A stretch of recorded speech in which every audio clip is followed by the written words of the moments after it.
আমার নাম ডালিয়া। বয়স কত এখন? বয়স আমার 88-তে জন্ম হয়েছে, খাটের উপরে বর্ষাকালে। ওকে, ঠিক আছে।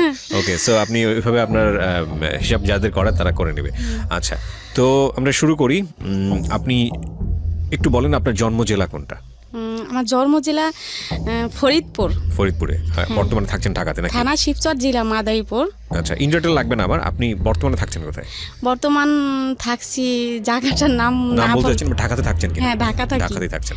ঠিক আছে, তো শুরু করছি আমরা। একেবারে ছোটবেলা থেকে যেখান থেকে বলার আছে ব্যাকগ্রাউন্ড আমি একটু শুনতে চাই, আপনি ধারাবাহিকভাবে বলুন প্লিজ।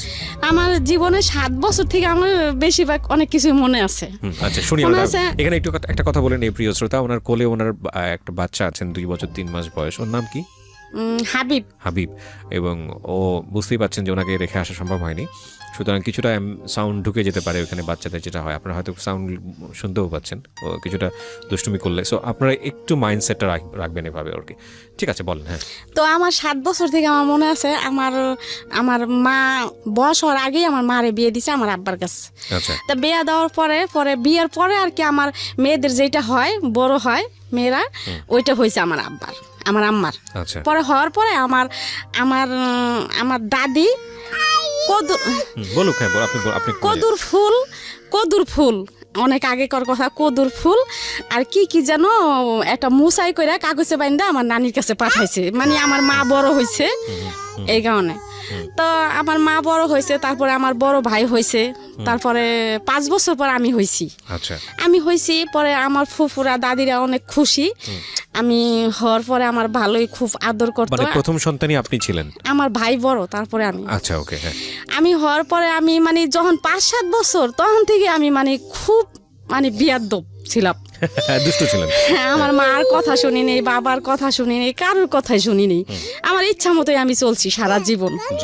তো চলার পর থেকে তারপর আমার আম্মা মানুষের বাড়ির কাজই করছে। তারপরে করার পর থেকে আমরা 3টা বোন হলাম। আমার ছোট ভাই হলো। বাবা কি করতেন? কৃষি? আমার বাবা কৃষি কাজ করতো। আচ্ছা। আমার বাবার বাড়ি নদীতে ভেঙে গেছে, সদরপুর আট্টশির ওইখানেই ছিল। তো নদীতে ভেঙে যাওয়ার পরে আমার বাবা মানুষের বাড়িতেই থাকছে। তো আমার বাবা নানির বাড়িতে থাকতো। এর মধ্যে আমার বাবার ফুফুরা খুব বড় লোক। আচ্ছা। আমার বাবার ফুফুর কেমনে যিনি সন্ধান পাইছে, তো আমার দাদি বলতেছে, আমার বাবার ফুফু আমার দাদি বলতেছে, রাজ্জাক তুই কষ্ট করবি কেন, পোলাপান নিয়ে টিয়ে আমার বাড়িতে আয়, কাম কাজ করবি, তোর বউ কাম কাজ করবো, তোরা খাবি টাবি। তো আমার আব্বা আমাকে নিয়ে, আমার ভাইরে নিয়ে, আমার মারে নিয়ে আমার দাদি বাড়ি আসলো। আমার নানি বাড়ির থেকে মনে করছে শ্বশুর বাড়ি থাকার চেয়ে ফুফু বাড়ি থাকি। তারপরে আসার পরে আমার দাদি খুব কিপটা ছিল। আচ্ছা। আমার ওই দাদির একটা ছেলে মারা গেছে গলায় রশি দিয়া। ওই ছেলের 2টা ছেলে আর আমার কাকি আর আমার দাদি, আর অনেক সম্পদ তার, করার লোক নাই, দেখাশোনার করার লোক নাই। তো আমার বাবার আনলো। আমার বাবা সকালবেলা গরু টরু বের করতো, চকে টোকেও যাইতো, কামলার ভাত টাত নিয়ে যাইতো। আমার আব্বা অনেক পরিশ্রম করতো। আমার বড় ভাইটা ওই একটা ভাই ছিল তখন, আমার ছোট ভাই হয় নাই। 3টা বোন ছিলাম আর একটা ভাই ছিল আমার বড় ভাই। আমার ভাইরে আমার মামা 2টা মামা মানে মাথায় করে পালতো। আর আমার আব্বা আমার মা সবাই আদর করতো। একটা ছেলে কোনো কাজ কাম করায় নাই, আর টাকা পয়সার জন্য স্কুলেও পাঠায় নাই তারে, এমনি খুব আদর করতো। আমার ওই দাদি আমার ওই ভাইরে দেখতে পারতো না, কইতো কি যে তোর ছেলে রাস্তায় ঘুরে এহেনে ওহেনে ঘুরে কাজ কাম করে না। তো আমার মা আমার হে কাকিরে বলে একদিন যে, বিল্লালের মা, তোমার আমার ফুপা শাশুড়ি যে কথাটা বলে এগুলা কি ঠিক বলে? আমার ছেলে আমারটা খায়, আর আমার তো তোমরা সবাই খাওন দাও না, আমি তোমার কাজ করি ধান। মানে আমার আম্মা অনেক গুণ ছিল ভাইয়া।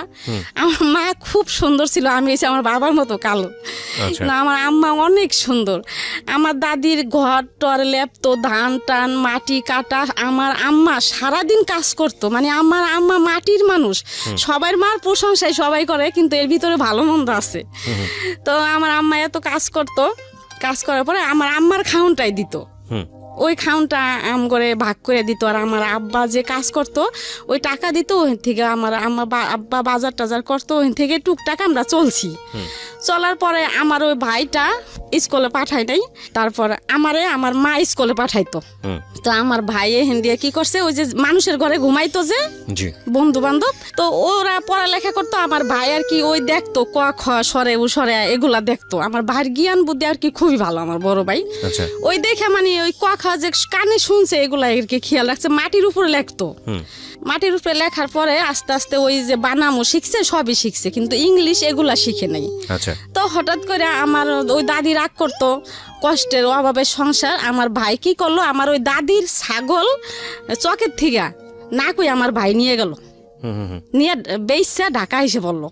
এখন তো আমার দাদি আমার বাবার সাথে আমার আম্মার সাথে সবার সাথে চিল্লাফেল্লা করতেছে। পরে ছাগল নিয়ে আইসা নারায়ণগঞ্জ সোয়েটার ফ্যাক্টরিতে, কাটিগান সোয়েটার ফ্যাক্টরিতে চাকরি করছে। আমার মামা, আমার দুইটা মামা আর আমার আম্মা একাই। আচ্ছা, এখান থেকে আমার ওই মামা, আমার ছোট মামা যে আমার দুই মামা, আমার বড় মামা বিয়ে করে নাই, এর মধ্যে আমার ছোট মামা প্রেম করছে। প্রেম করার পরে প্রেম করে বিয়ে করছে। এখন আমার বড় মামা তো এগুলা পছন্দ করে না। এখন আমার নানির কথা হলো, ছেলে বিয়ে করছে তো কিছু করার নাই। পরে আমার নানি কি করলো, আমার ওই মামানিরে জায়গা দিল আমার বড় মামা। এই জন্য আমার নানির সাথে কথা বলে না বলার পরে মা ডাকে না, টাকা পয়সা দেয় না, খাওয়ায় না। আমার বড় মামা আলাদা হয়ে গেল। আমার ছোট মামা আমার নানিরে নিয়ে, আমার মামানি নিয়ে আলাদা থাকে। তা আলাদা থাকে। একটা মেয়ে হয়েছে, হওয়ার পর 2 বছর পর আর একটা ছেলে হয়েছে। হওয়ার পরে সে দেশের থেকে ঢাকা কাজে আসতেছে। এর মধ্যে ট্রলার একবার 1 সপ্তাহ পর্যন্ত ঝড় তুফান ছিল, এর ভিতরে ট্রলার ডুববে মারা গেল। মারা যাওয়ার পরে এখন তো আমার নানি পাগল। তারপরে এমন দেখা তারপরে আমার মারে ওই আমার দাদি গো বাড়ির থেকে আমার নানি নিয়ে আসলো। আমরা আবার চলে গেলাম আমার নানা বাড়ি চলে গেলাম। যাওয়ার পরে এখন ওই আমার মামা যে মারা গেছে, আমার নানি বিশ্বাস করে না। আমার নানি মানে পাগলের মতো হয়ে গেছে যে আমার ছেলে, আমার কামাল মরতে পারে না, আমার কামাল আছে, আমার কামাল মরে নাই। তো এরকম করতেছে খুব করতেছে। ওই আমার বড় মামায় আর আমার নানিরে ডাকে না, মা বলে না বলনে দেশের মানুষ সবাই আলোচনা করে যে জামাল নামাজ পড়ে, রোজা করে, অথচ মারে ডাকে না, এগুলা তো তুমি ভালো করো না। কিন্তু কারোর কথা সে মাথায় নিত না।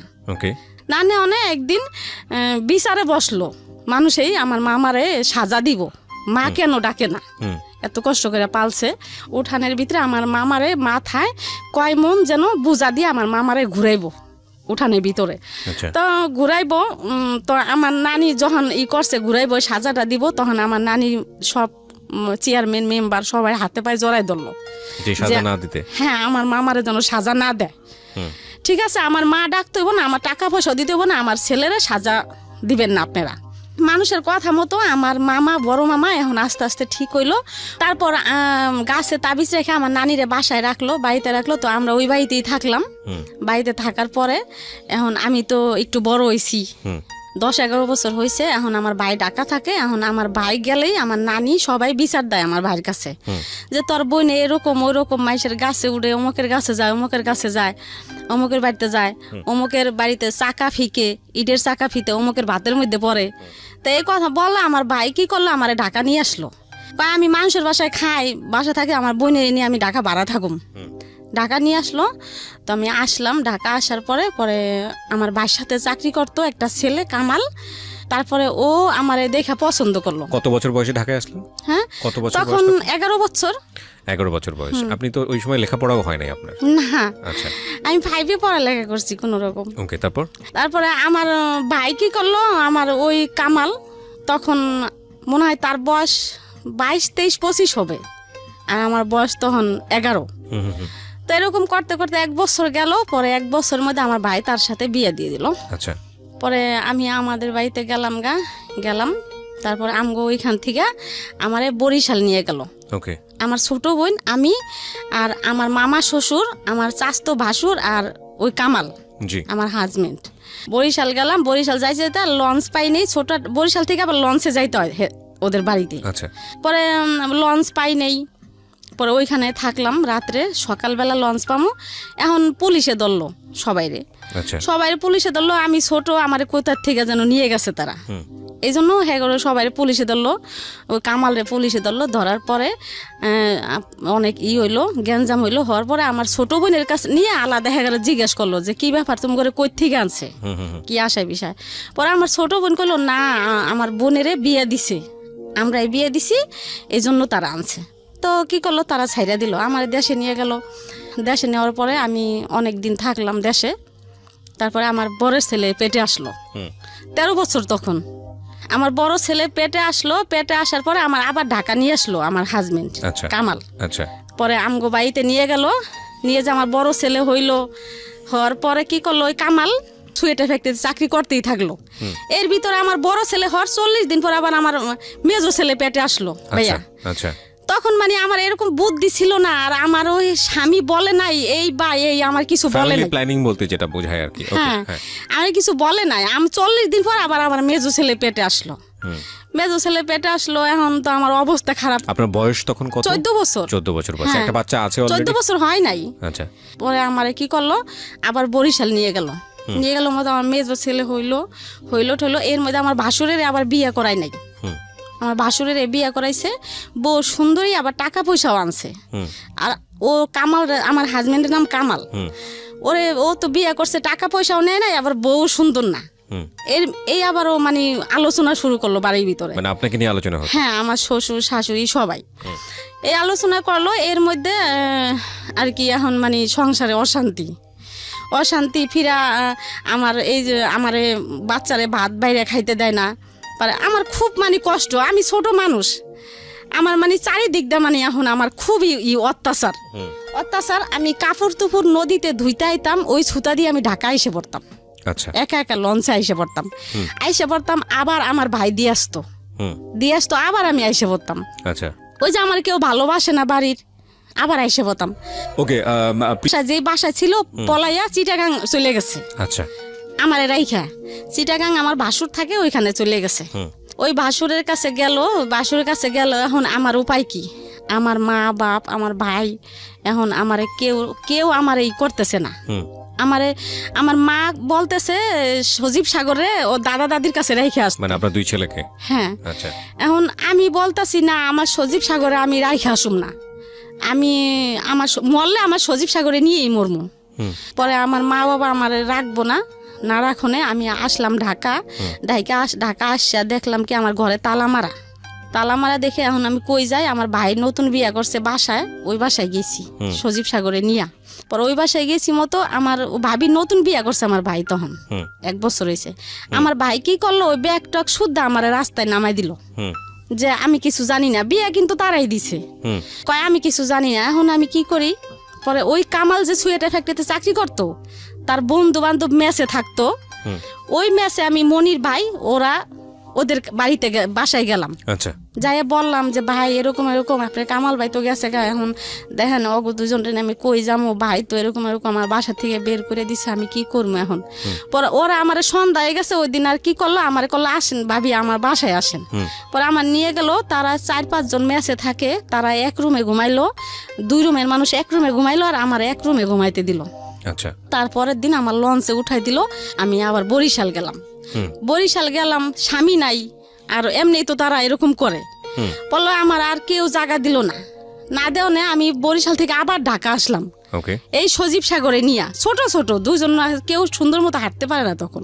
আইসা হরতাল, তখন আমি কি করলাম, রকেট আছে, লঞ্চও চলে না, রকেটে খুলনা গেলাম। আচ্ছা। ও নদী দিয়ে রকেট চলে। খুলনা কেন গেলেন? খুলনা গেলাম হরতাল, তখন যশোর আমার নানির বোনের বাড়ি আছে, তারা খুব বড় লোক, ওইখানে যাবো আর কি। আচ্ছা। ওইখানে যাই সজীব সাগরে নিয়ে কাজ করবো, 2টা বাচ্চাকে নিয়ে। হ্যাঁ। স্বামী তখন কোথায় সেটা জানেন না? না, আমার তো কেউ জায়গা দিতেছে না। কামাল তখন কোথায় আপনি জানেন না? জানি না। ওকে। তো খুলনা গেলাম, রাত হয়ে গেল। তারপরে ওইখানে বাইদ্যে বেটিরা আছে, টঙে থাকে, ওই বেটির সাথে কথা বললাম মতো, ওই বেটিরা কয় কি বোন তুমি থাক। আসলে আমি যেদিকে গেছি আর সজীব সাগরে নিয়ে সবাই আমার আশ্রয় দিত। পরে সকালবেলা ট্রেনে উঠাই দিল, আমি যশোর গেলাম, যশোর থেকে সজীব সাগরে নিয়ে কাজ কাম করলাম, খাইলাম। খাওয়ার পরে আমার আর কি যাইতাম, আমার মন বসতো না যে আমি কি করলো আমারে, ভালো লাগতো না আমার কোথা। পরে ওইখানে থাকলাম, আবার আইসা পড়লাম, আবার বরিশাল গেলাম। বরিশাল গেলাম মতো, পরে আমার দেওরে কি করলো, আমার মাইরা পরে আমার লঞ্চে উঠাই দিল। আমার লঞ্চে উঠাই দিল, আমি কি করলাম, লঞ্চের থেকে আবার আমার চাচি শাশুড়িরা আছে, চাচতো দেওররা আছে, তারা আর কি আমার বুদ্ধি দিত যে ডালিয়া এরকম এরকম ভাবে চলবি, তুই যাবি না, কে যাবি, তুই বুঝা খাবি, তোর তো কোনো দোষ না, তুই ছোট মানুষ, তোর এরকম করবো কে, তোর তো হেরা দেখেই আনছে। পরে আমি এক ঘাটে থেকে উঠাই দিছি, আমি আর এক ঘাটে নামে পড়ছি। আচ্ছা, নামে পড়ছি, নামে বাইরে চেয়ারম্যান আছে মহিলা, ওদের বাড়িতে গেছি মতো ওই মহিলা আমারে নিয়ে গেছে বরিশাল কোর্টে। আচ্ছা, আমারে দিয়ে মামলা করাইব। এখন কেমনে কেমনে দিন হেরা জানছে যে ডালিয়া তো লঞ্চে ঢাকা যায় নাই, নাইমে গেছে। ওকে, এখন যাই না তো হেরা পাগল হয়ে গেছে। তারপরে তখন ওই কামালে পাগলা করতো, ওই যে ট্রাকে হেল্পারি করতো। আচ্ছা, ও চিটাগাং থেকে আবার পাগলা তার বোনের বাড়ি, আমার ননাসের বাড়ি আছে, বাসা আছে, আচ্ছা, ওইখানে আসছে। তাই ওর আব্বুরে লোকে দিয়া ফোন দিল যে এরকম এরকম এখন বুড়াকালে কি আমরা জেল খাটমু তোর লিগা, তোর বউ এরকম এরকম কোর্টে গেছে, মামলা করবো, এখন তোর বউ তুই বিয়া করছো, যেমনি হোক তোর বউ নিয়ে যা। পরে কামাল কি করলো, দেশে গেল, দেশে যাই আমারে নিয়ে আসলো। আচ্ছা, পাগলা নিয়ে আসলো। আমার নন্দেরা উপরে ঘর ভাড়া থাকে, আমার নিচে মাটি ভিজা ময়লা, ওর ভিতরে একটা ছনের একটা ঘরে আমার ভাড়া দিল। আচ্ছা, ভাড়া দিল, মাটিতে ঘুমাই সজীব সাগরে নিয়া। ও চিটাগাং এখানে ওখানে যায়, হেল্পারি করে, 4-5 দিন পর পর আসে। তা আমার বাজারের টাকা দিয়ে যেত না, কোনো রকম আর কি দিয়ে যেত। তা ও একদিন টাকা না দিয়ে জায়গা, পরে আমি সজীব রে কই কি তোর আব্বুর লগে যা, যাই টাকা নিয়ে বাজার আনতে ক, দিয়ে যাইতে ক।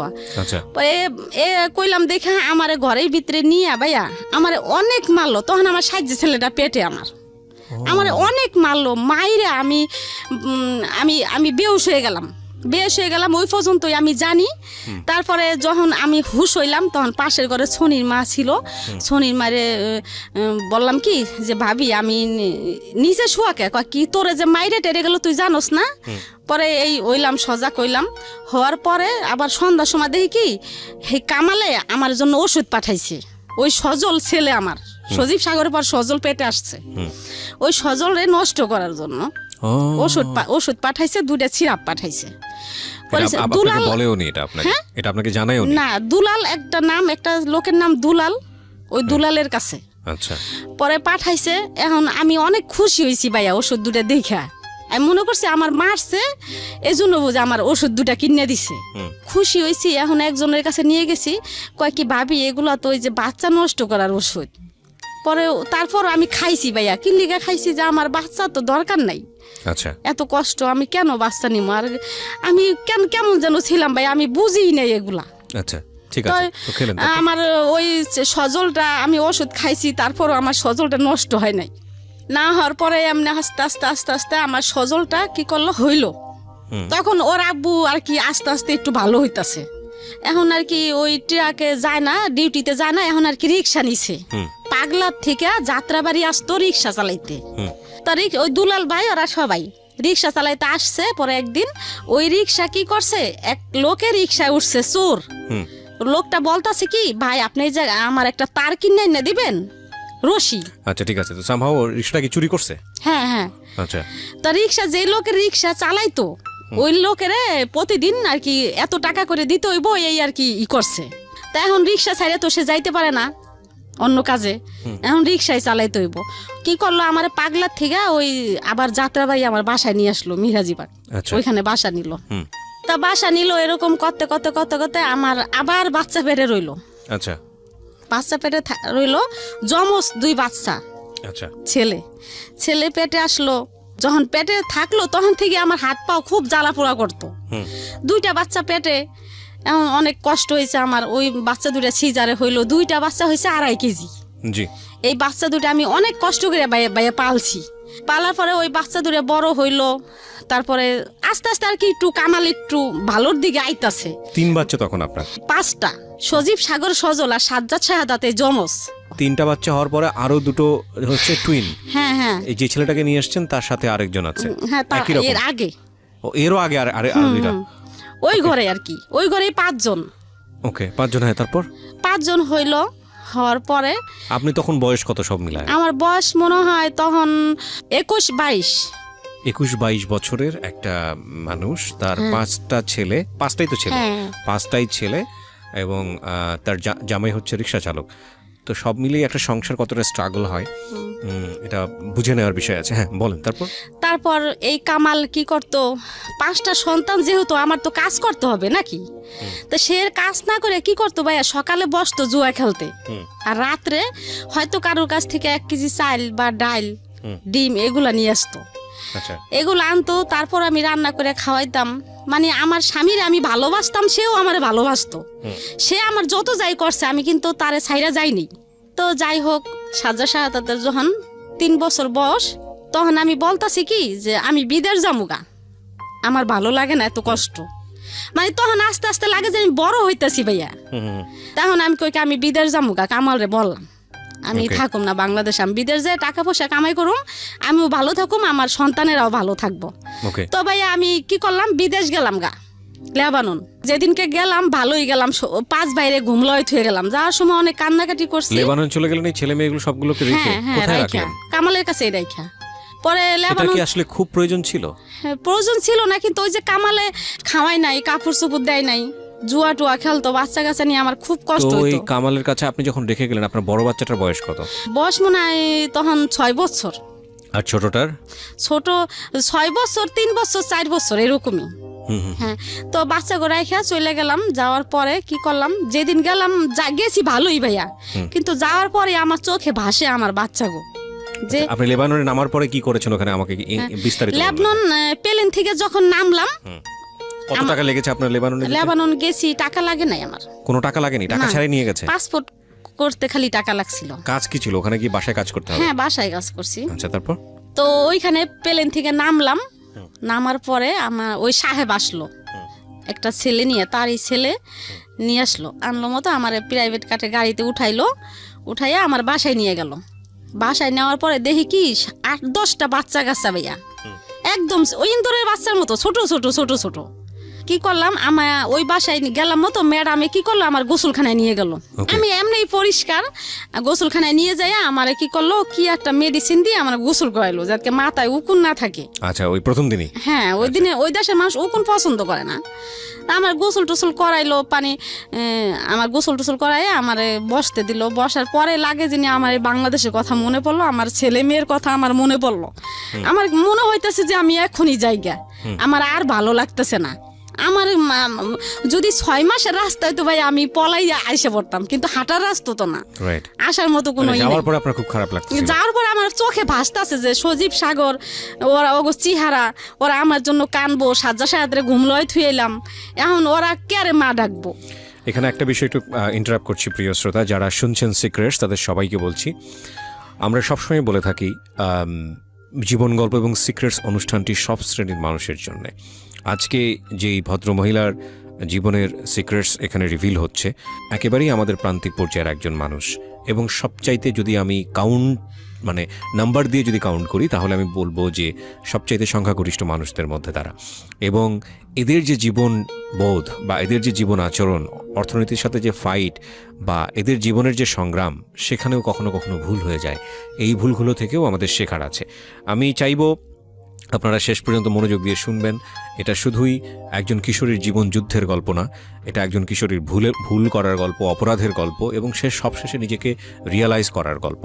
এবং আশা করছি এখান থেকে আপনারা কিছু না কিছু শিখতে পারবেন।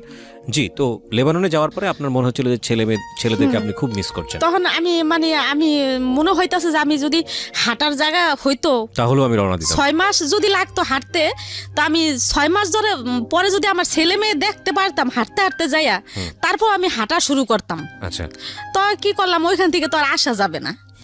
তো আমার রাত্রে আর কাটলো না, রাত্রে এরকম বইসেই রইলাম বারিন্দায়। তো সবাই তো ঘুমাইতাছে, সকালবেলা ভোরে উঠছি, উঠে আমি পাগলের মতো করতেছি। আচ্ছা, সাহেব ম্যাডামরে ডাকতেছি, ম্যাডামরা তো তখন ঘুমাইবো, আমি ভোর 6টা বাজে যে ডাকা শুরু করছি যে আমারে দিয়ে আসেন, আমি থাকুম না। তারা তো আমার ভাষা বুঝে না।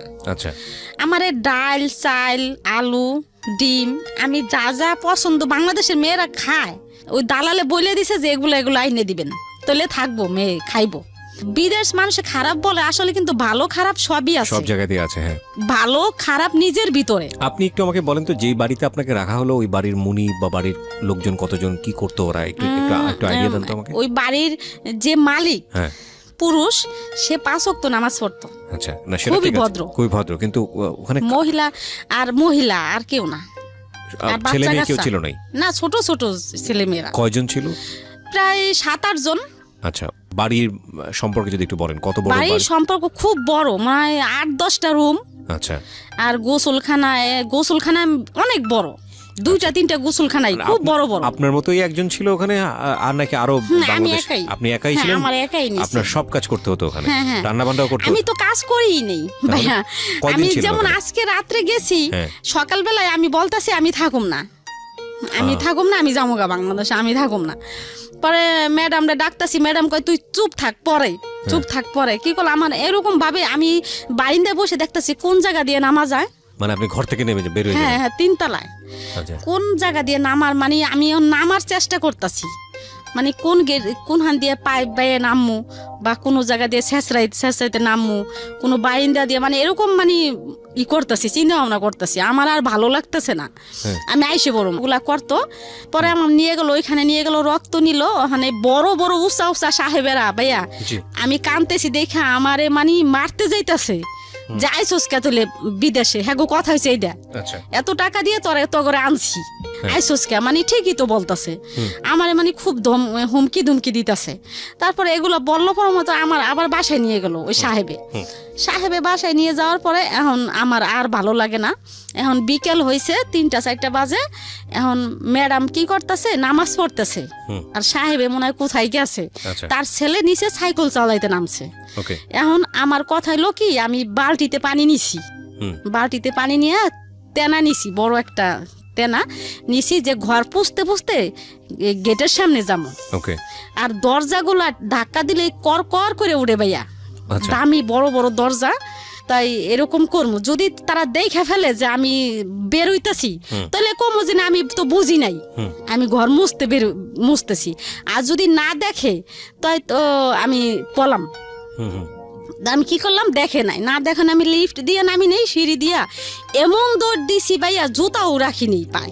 আচ্ছা, দৌড়িতে অনেক দূরে, মানে যাইতেই আছি অনেক দূরে যাইতেছি। পরে 3 রাস্তা চৌরাস্তার মাঝখানে পুলিশ টুলিশ থাকে, মানে ওইখানেই গেছি, ধরা পড়ছি যাইয়া।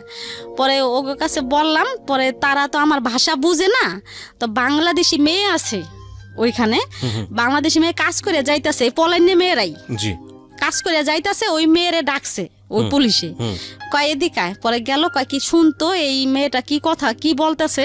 পরে আমার বললো, পরে আমি মিথ্যা কথা বললাম যে সাহেবে ভালো না, মায়ের পিট করছে, এই জন্য আমি পলাই আসছি। আচ্ছা, আপনি যাওয়ার কয়দিন পরের ঘটনা? পরের দিনই। আচ্ছা, হ্যাঁ, মিথ্যা কথা বলার পরে পুলিশরা আর কি, সবাই তো আর একরকম না, খুবই ভালো, আমার থানায় জেলে টেলে দেয় না, মনে করছে গরিব মানুষ আইছে বিদেশ কাজ করে খাই। পরে ফ্রি হিসাবে আমারে ওই মেয়েটার সাথে দিয়ে দিল পুলিশে, কয় কি তুমি এই সাথে যাও, তারা পুলিশরা। পরে ওই মেয়েটা আমার নিয়ে গেল, যেদিকে নিয়ে গেছে ওইখানে এরকম হাজার হাজার মেয়েরা ওই এলাকায় ভাইয়া, যত লেবাননের পলানো মেয়েরা আছে, ছাবরা ওই জায়গার নাম, ওই ছাবরা যায়, পলায়া মেয়েরা ওই ছাবরা যায়, এলাকার নাম ছাবরা। ওইখানে যেমন আমি ছুরিয়ান লোকেরা থাকে, পুরুষেরা থাকে, ওই পুরুষের সাথে কেউ মানে কন্টেক্টে থাকে, ছেলে ওই যেমন একটা পুরুষ থাকলো একটা মহিলা থাকলো একটা রুমে থাকে, যেমন ওই পুরুষ ওই লোকে যেমন মাসে $150, $300, $200 যে যেমন দিয়ে পারে এরকম দেয়, ওই মহিলারা খাওয়া দাওয়া বেতন ওই পুরুষটার কাছেই পায় আর কি, ওই ছেলেটার কাছেই থেকে নেয় আর কি। আবার বাইরেও কাজ করে, ওই লোকটা তো দেয় আবার বাইরেও কাজ করে, সুড়া কাজ। এরকম মহিলারা আছে। আচ্ছা, কিছু মহিলারা আছে ভাইয়া, যে ভালো কাজ করতেছে, সৎ কাজ করতেছে, 5 ওয়াক্ত নামাজ পড়তেছে, তারা 70-80 হাজার টাকা 50,000 টাকা এমন ইনকাম করতেছে। কিভাবে? ছুটা কাম যেতকে এই বাসায় 3 ঘন্টা, 1 ঘন্টায় 7 টাকা ভাইয়া, 1 টাকায় 70 টাকা। ওকে, তাই এমন যদি 5-7 ঘন্টা বা 8-10 ঘন্টা করে তাহলে অনেক টাকা না মাসে। এরকম অনেক মেয়েরা এরকমও করে যারা ভালো। আচ্ছা, আর যেই করে এগুলো দেশে পাঠায় দেয়। হ্যাঁ, এখানে কি আপনি যেগুলো কন্টাক্টে থাকার কথা বলছেন, এখানে কি বাংলাদেশি মেয়েরাও আছে এরকম? হ্যাঁ হ্যাঁ হ্যাঁ ওকে, এটা আপনি নিজের চোখে দেখেছেন? হ্যাঁ হ্যাঁ। আমি কিন্তু এখানে একটা কথা বলি, এটা ওনার বক্তব্য, আমরা রেডিওতে এটাকে স্বতঃসিদ্ধ করছি না, এটা উনি যেটা বলছে সেটাকে বিশ্বাস অবিশ্বাস একান্ত আপনাদের বিষয়। হ্যাঁ, তারপর ওই যে আমি যে এখানে গেছি আর কি, মেয়েটা আমার যে এখানে নিয়ে গেল, ওইখানে ছাপড়ার কথা বলছেন আপনি? হ্যাঁ, ছাবড়ার কথা বলতেছি এটা। তো ওই কিছু কিছু মহিলারা বহিদেও কাজ করে, কিছু কিছু মহিলারা অবহিদেও কাজ করে। তাই যারা বহিদ কাজ করে তারা তো মাসে 1.5 লাখ 2 লাখ ইনকাম করে, আর যারা ভালো কাজ করে হেরাও 70-80 হাজার 1 লাখ টাকা কাম করে ভাইয়া। 3টা মেয়ের কাছে যে পড়লাম, 3টা মেয়ে, একটা অফিসে চাকরি করে, অফিসে চাটা এগিয়ে দেয়, অফিস ঝাড়ু টাড়ু দেয় এই। আর একটা মেয়ে কি করে, আরেকটা মেয়ে বয়স 17-18 বছর। তো ওই মেয়েটা কি করে, খুব চালু, এই বাসায় কাজ করে, ওই বাসায় কাজ করে, ওই বাসায় কাজ করে, অনেক কাজ করে, প্রায় মাসে 1.5 লাখ টাকা মনে হয় কামাই করে ভাইয়া। 1.5 লাখ টাকা যে কাজ করে, মেয়েটা মানে ভালো। আমি দেখছি বিদায় কিন্তু আমি বলতেছি ভালো। আর যারা না দেখছে তারা বলে যে হয়তো এই মেয়েটা খারাপ কিছু করে আনছে। ঠিক আছে, সমস্যা নেই। হ্যাঁ, তো আপনি 3টা মেয়ের কাছে পড়লেন মানে কি আপনার তো টার্গেট ছিল বাংলাদেশে চলে আসা, কিন্তু আপনি ওদের কাছে পড়লেন মানে? ওদের কাছে গেলাম, ওই যে ওই মেয়েটারে দিয়ে আমার পাঠাইলো পুলিশেরা। আচ্ছা আচ্ছা, এখন তো আর বাংলাদেশে আসার কোনো ই নাই, পুলিশেও ধরতাছে না, এখন কি করা আছে? ওদের কাছে থাকতে হবে আপনাকে? ওদের কাছে থাকলাম। ওরা থাকতো কি একটা জায়গায় থাকতো? হ্যাঁ, একটা রুমে থাকতো, এক রুমেই থেকে বিভিন্ন রকমের কাজকর্ম করতো। হ্যাঁ, বিভিন্ন রকমের কাজ করতো। তো আপনার সেদিক থেকে তো ওই বাড়িটাই ভালো ছিল, ওই বাড়িতে থাকলেই তো ভালো ছিল। কিন্তু ভালো ছিল, কিন্তু ওটা আটকাতো সবকিছু আটকা আমার ভালো লাগে না। ওই যে আমি তো বাংলাদেশে আসার জন্য পলাইছি, আসতে তো পারলাম না। রাইট, আমি এখানে একটু ইন্টারাপ্ট করছি, মাফ করবেন। এটা শুধু ওনার কথা না, এটা লেবাননের চিত্র না, বাংলাদেশের অনেক বাড়ির চিত্র এটা। এটা আসলে এই জায়গাটা নিয়ে আমাদের ভাবার সময় হয়েছে, কারণ আমি নিজেও ভাবি যে ধরেন একজন অপরিচিত মানুষ যখন আপনার বাসায় মানে হোমমেড হিসেবে কাজ করছে, তখন ওই মানুষটাকে আপনি বাসার মধ্যে রেখে দরজা জানলা বন্ধ করে রেস্টুরেন্টে যাচ্ছেন খাওয়ার জন্য। আমি সিচুয়েশনটাকে রেস্টুরেন্ট দিয়ে এক্সাম্পল দিলাম, বিষয়টা হয়তো খুব অমানবিক এটা ফিল করার জন্য, বাট অনেক সময় হয়তো খুব জরুরি একটা কাজেও আপনি যাচ্ছেন। এই জরুরি একটা কাজে যাওয়ার সময় আপনি বাসায় যেই লোকটাকে রাখছেন সেই লোকটাকে আপনি তালা বন্ধ করে যাচ্ছেন। এখন কথা হচ্ছে যে সলিউশনটা কি? কারণ আপনি একটা জরুরি মিটিংয়ে যাচ্ছেন, আপনার অফিসের প্রয়োজন, আপনার বাসায় হোমমেড ছাড়া কেউ নাই, তাহলে আপনি কি তাকে অফিসের গাড়িতে করে নিয়ে মিটিংয়ে নিয়ে যাবেন? এটা তো সম্ভবই না। তো সম্ভব যদি না হয় তাহলে বাসাতে রেখে আসতে হবে। এখন বাসাতে রেখে আসলে আপনি তালা বন্ধ না করলে তো উপায় নেই, কারণ আপনার বাসায় যে জিনিসপত্রগুলো আছে সেগুলো চুরি হয়ে যেতে পারে। তাহলে দেখুন, বোথ সাইড থেকে বিষয়টা একটা বড় রকমের সমস্যা, এবং এই সমস্যা আমরা আমাদের এই যে ডিজিটাল প্রযুক্তির যুগে বিভিন্ন রকমের বিভিন্ন কিছু বের করে সমাধান করে দিচ্ছি, কিন্তু আমাদের এই খুব অমানবিক জায়গার সমস্যাগুলো নিয়ে আমাদের একটু ভাবা উচিত। যে ঘন্টার পর ঘন্টা যে মানুষটা বাসায় কাজ করছে, ওই মানুষটা তালাবদ্ধ অবস্থায় বাসার মধ্যে থাকছে, আল্লাহ না করুক কোনো একটা দুর্ঘটনা যদি ঘটে, নির্ঘাত মারা পড়বে। তো এটা তো আমি যতদূর জানি যে এটা আইনত একটা অপরাধ, এটা এইভাবে রাখা যাবে না। কিন্তু এটা একটা সলিউশনটা কি? সলিউশনটা তো আমাদের আসা উচিত, একটা কমফোর্টেবল একটা সলিউশন, এবং এই সলিউশনের জায়গা নিয়ে আমাদের মনে হয় কাজ করা উচিত। যারা আজকের এই অনুষ্ঠানটা শুনছেন, এটা বোথ সাইড প্রবলেম। এটা যিনি মনিব তার জায়গা থেকেও প্রবলেম, যিনি ভৃত্য তার জায়গা থেকেও প্রবলেম। যদিও মনিব ভৃত্য সম্পর্ক জায়গাটা এভাবে এক্সপ্লেনেবল না, কিন্তু এই প্রবলেমটা বোথ সাইড থেকে লাভবান হয় সেই জায়গাটায় আসা উচিত। কারণ অনেক সময় দেখেছি যে অনেকেই আছেন যেটা চান না যে ওনার বাসায় এরকমভাবে তাকে তালাবদ্ধ করে রেখে বাইরে যেতে হচ্ছে, ঘন্টার পরে ঘন্টা বাইরে স্টে করতে হচ্ছে। এটা অনেক মালিকই চান না, কিন্তু নিরুপায় হয়ে করেন। এই নিরুপায় হন কারণ কোনো অল্টারনেটিভ সলিউশন নাই। আমাদের এই অল্টারনেটিভ সলিউশনের জায়গাটা একটু ভাবা উচিত, এবং আমি মনে করি যে কেউ যদি এই জায়গাটায় কোনো একটা কন্ট্রিবিউশন রাখতে পারেন, একটা বেটার সলিউশন আসতে পারেন, তিনি অসাধারণ একটি কাজ করবেন, অসাধারণ একটা কাজ করবেন। আমি আমার জায়গা থেকে তাকে অগ্রিম সাধুবাদ জানিয়ে রাখছি, এবং আমার জানা নাই যে আসলেও কোনো সলিউশন আছে কিনা। আপনাদের যদি কিছু জানা থাকে আপনারা এসে আমাদের ফেসবুকে লিখতে পারেন। আমার ফেসবুকের ঠিকানা www.facebook.com/kibriya.rj।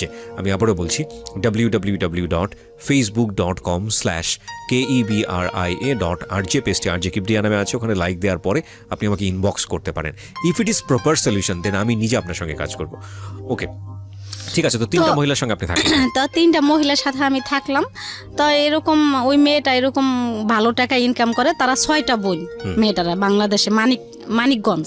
আচ্ছা ওই যে চালু ম্যাডামেরা তার ভাষা বুঝতে পারে, আচ্ছা। এই জন্য তার মার্কেট অনেক, মানে ম্যাডামে গো যেখানে যায় ওইখানে এসে চলে। ভাষার কারণে আলটিমেটলি খুবই মানে ভালো, মেয়েটা খারাপ কিছু না। তো এরকম করতে করতে অনেক মেয়েরা বড় লোকই হয়েছে। তারপরে ওইখানে ওই মেয়েটাই আমার একটা গার্মেন্টসে একটা কাজ ঠিক করে দিছে। গার্মেন্টসের কাজ কি, যেমন বালিশের কাবার, সুপার কাবার, একটা গার্মেন্টসের মতো। ওইখানে আমি যাইতাম আসতাম, প্রতিদিন 15 টাকা পাইতাম। তা 15 টাকা করে দিলে ওই 15 টাকা থেকে আমি 5-7 টাকা প্রায় কথাই বলেই শেষ করতাম। আচ্ছা, কথা বলতাম, সজীব সাগর ওরা কেমন আছে, ওই কামালের কাছে ফোন দিতাম।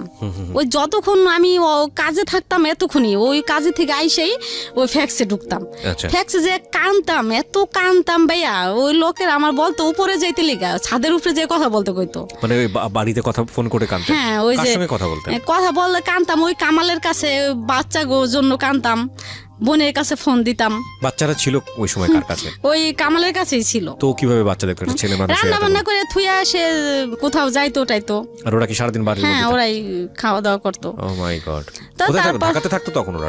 ঢাকাতে থাকতো নাকি? হ্যাঁ, ঢাকাতেই। চিন্তা করে দেখেন অবস্থা।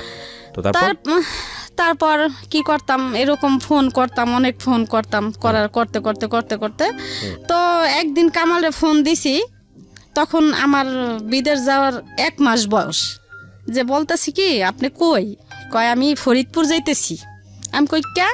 কয় কি আমার বলে পেটে ব্যথা, আমার মা সুস্থ রেখে গেছিলাম আমি। আর আমার মা রাজি ছিল না আমি বিদেশ গেছি, আমার নানি আমার মা রাজি ছিল না। আর আমি বিদেশ যাওয়ার পরে আমার মায়ের সাথে রাগ খুব, আমার মায়ের সাথে ফোনে কথা বলিনি। কামালে বলতাছে কি আমার বলে পেটে ব্যথা, আমি দেশে যাইতেছি। আচ্ছা। আমার আম্মা মারা গেছে। লেবাননে কতদিন হচ্ছে আপনার ওই সময়টাতে? তখন 1 মাস। চিন্তা করে দেখুন, 5টা ছেলে মেয়ে রেখে গেছে সে, এবং ওই সময়টাতে তার মা মারা গেল, বাবাও তো নাই, সবকিছু মিলে একটা অদ্ভুত রকমের কষ্টদায়ক জীবন। ওকে, বলেন তারপর। তো ওই আবার গেল নানি মারা, এরপরে আমি ওই কাজ করতেছি তো মানে ওই সাবরা এরকম একটা এলাকা, পলানো মেয়েরা হাজার হয়ে গেছে, অশৃঙ্খলা, মানে এগুলাতে, মানে ওই এলাকায় মানে অনেক মেয়েরা এরকম। তাই এরকম ওই দেশের সরকার আছে না, ওই দেশের সরকার বাংলাদেশের সরকারের সাথে পরামর্শ করে মানে একটা বের করছে, যেন ওই দেশের থেকে এই দেশের সরকারে কিভাবে ওই দেশের ওই মেয়েগুলা আনা যায়। পাসপোর্ট তো নাই। আচ্ছা। পাসপোর্ট ছাড়া তো মারা গেলেও বাংলাদেশে আসা যায় না। আমার সামনে ভাইয়া এক মহিলা মারা গেছে, বাংলাদেশে পাঠাইতে পারে না ওরা করে, পরে কেমনি ফিটটা পরে ওইখানে আলবাহার একটা সাগর আছে, ওইখানে ফালাই দেয়। চিন্তা করেন অবস্থা। বলেন তারপরে কি করলো, এই পরামর্শ করলো 2 দেশের সরকার মিলা, মানে অনেক মেয়েরা হয়ে গেছে, ওই মেয়েরা করতেছে। পরে যে মেয়েরা আসার, অনেক মেয়েরা 5 বছর হয়ে গেছে, 10 বছর হয়ে গেছে অন্য ছেলের সাথে মানে সঙ্গী নিয়ে থাকতেছে। আর আমি তো যাওয়ার পরের থেকে তো শোক একটার পর একটা আছেই, আবার বাচ্চা থুয়ে গেছি, আবার মা মরছে, আবার নানি মরছে। আর আমার ভাইয়া ওরকম কোনো মন মানসিকতা ছিল না। অনেক ছেলেরা আমার অফার করছে ভাইয়া, যে ডালিয়া তুমি আমার সাথে থাকো, তোমার $300 টাকা দিম, $100 টাকা ভাইয়া 9,000 টাকা, $300 দিম, $400 দিম, আমার সাথে থাকো, আমার সাথে থাইকে তুমি কাজ করো, তোমার খানার কোনো অভাব হইব না। ভাই আমি অনেক কষ্ট করছি, খানার কান্নাকাটি করছি অনেক, জানেনি তো আমার কি অবস্থা গেছে তখন। এইভাবে কাটাইছি। পরে 3 মাস শেষ, 3 মাসের শেষে পরে ওইখানে $400 টাকা দিয়ে এক জায়গায় নাম দিছি বাংলাদেশে আসার জন্য, ছবি নাম দিছি, দিয়া পরে কি করলাম, ওই বাংলাদেশে আসার করলাম। বাংলাদেশে আইসে বললাম ভাইয়া, ওকে, বাংলাদেশে আসলাম, আইসে পরে বাচ্চা কাচ্চা দেখলাম ভালোই। কতদিন পরে আসলেন? 4 মাস পরে। 4 মাস পরে আসলেন। আচ্ছা, 4 মাস পরে আসলাম, আইসা বাচ্চা কাছে দেখলাম ভালোই। তখন সালাউদ্দিনের সাথে আমার চিনি আগের থেকেই, কিন্তু সালাউদ্দিন আমার নিয়ে নেগেটিভ ভাবতো, কিন্তু আমি ভাবতাম না। মানে পরিচয়টা কিভাবে হয়েছিল ওনার সঙ্গে? পরিচয় আমরা এক জায়গায় ভাড়া থাকতাম। আচ্ছা ভাড়া থাকতাম। ওই বিদেশ থেকে আমার একদিন পরিচয় হলো আসার পরে। আচ্ছা আসার পরে আমি খালপার আমার ওইখানে বাজারে গেছি, ও পেয়ারা কিনতেছে, কয় কি ডালিয়া তুমি আইসো? পরে আমি কই হ রে ভাই আইছি। পরে আমগো বাসায় গেল, যার পরে আমার নাম্বারটা নিল, নিয়ে পরিচয় আগের থেকেই। তারপরে এরকম নাম্বার টাম্বার নিয়ে পরে ওর সাথে কথাবার্তা হইলো।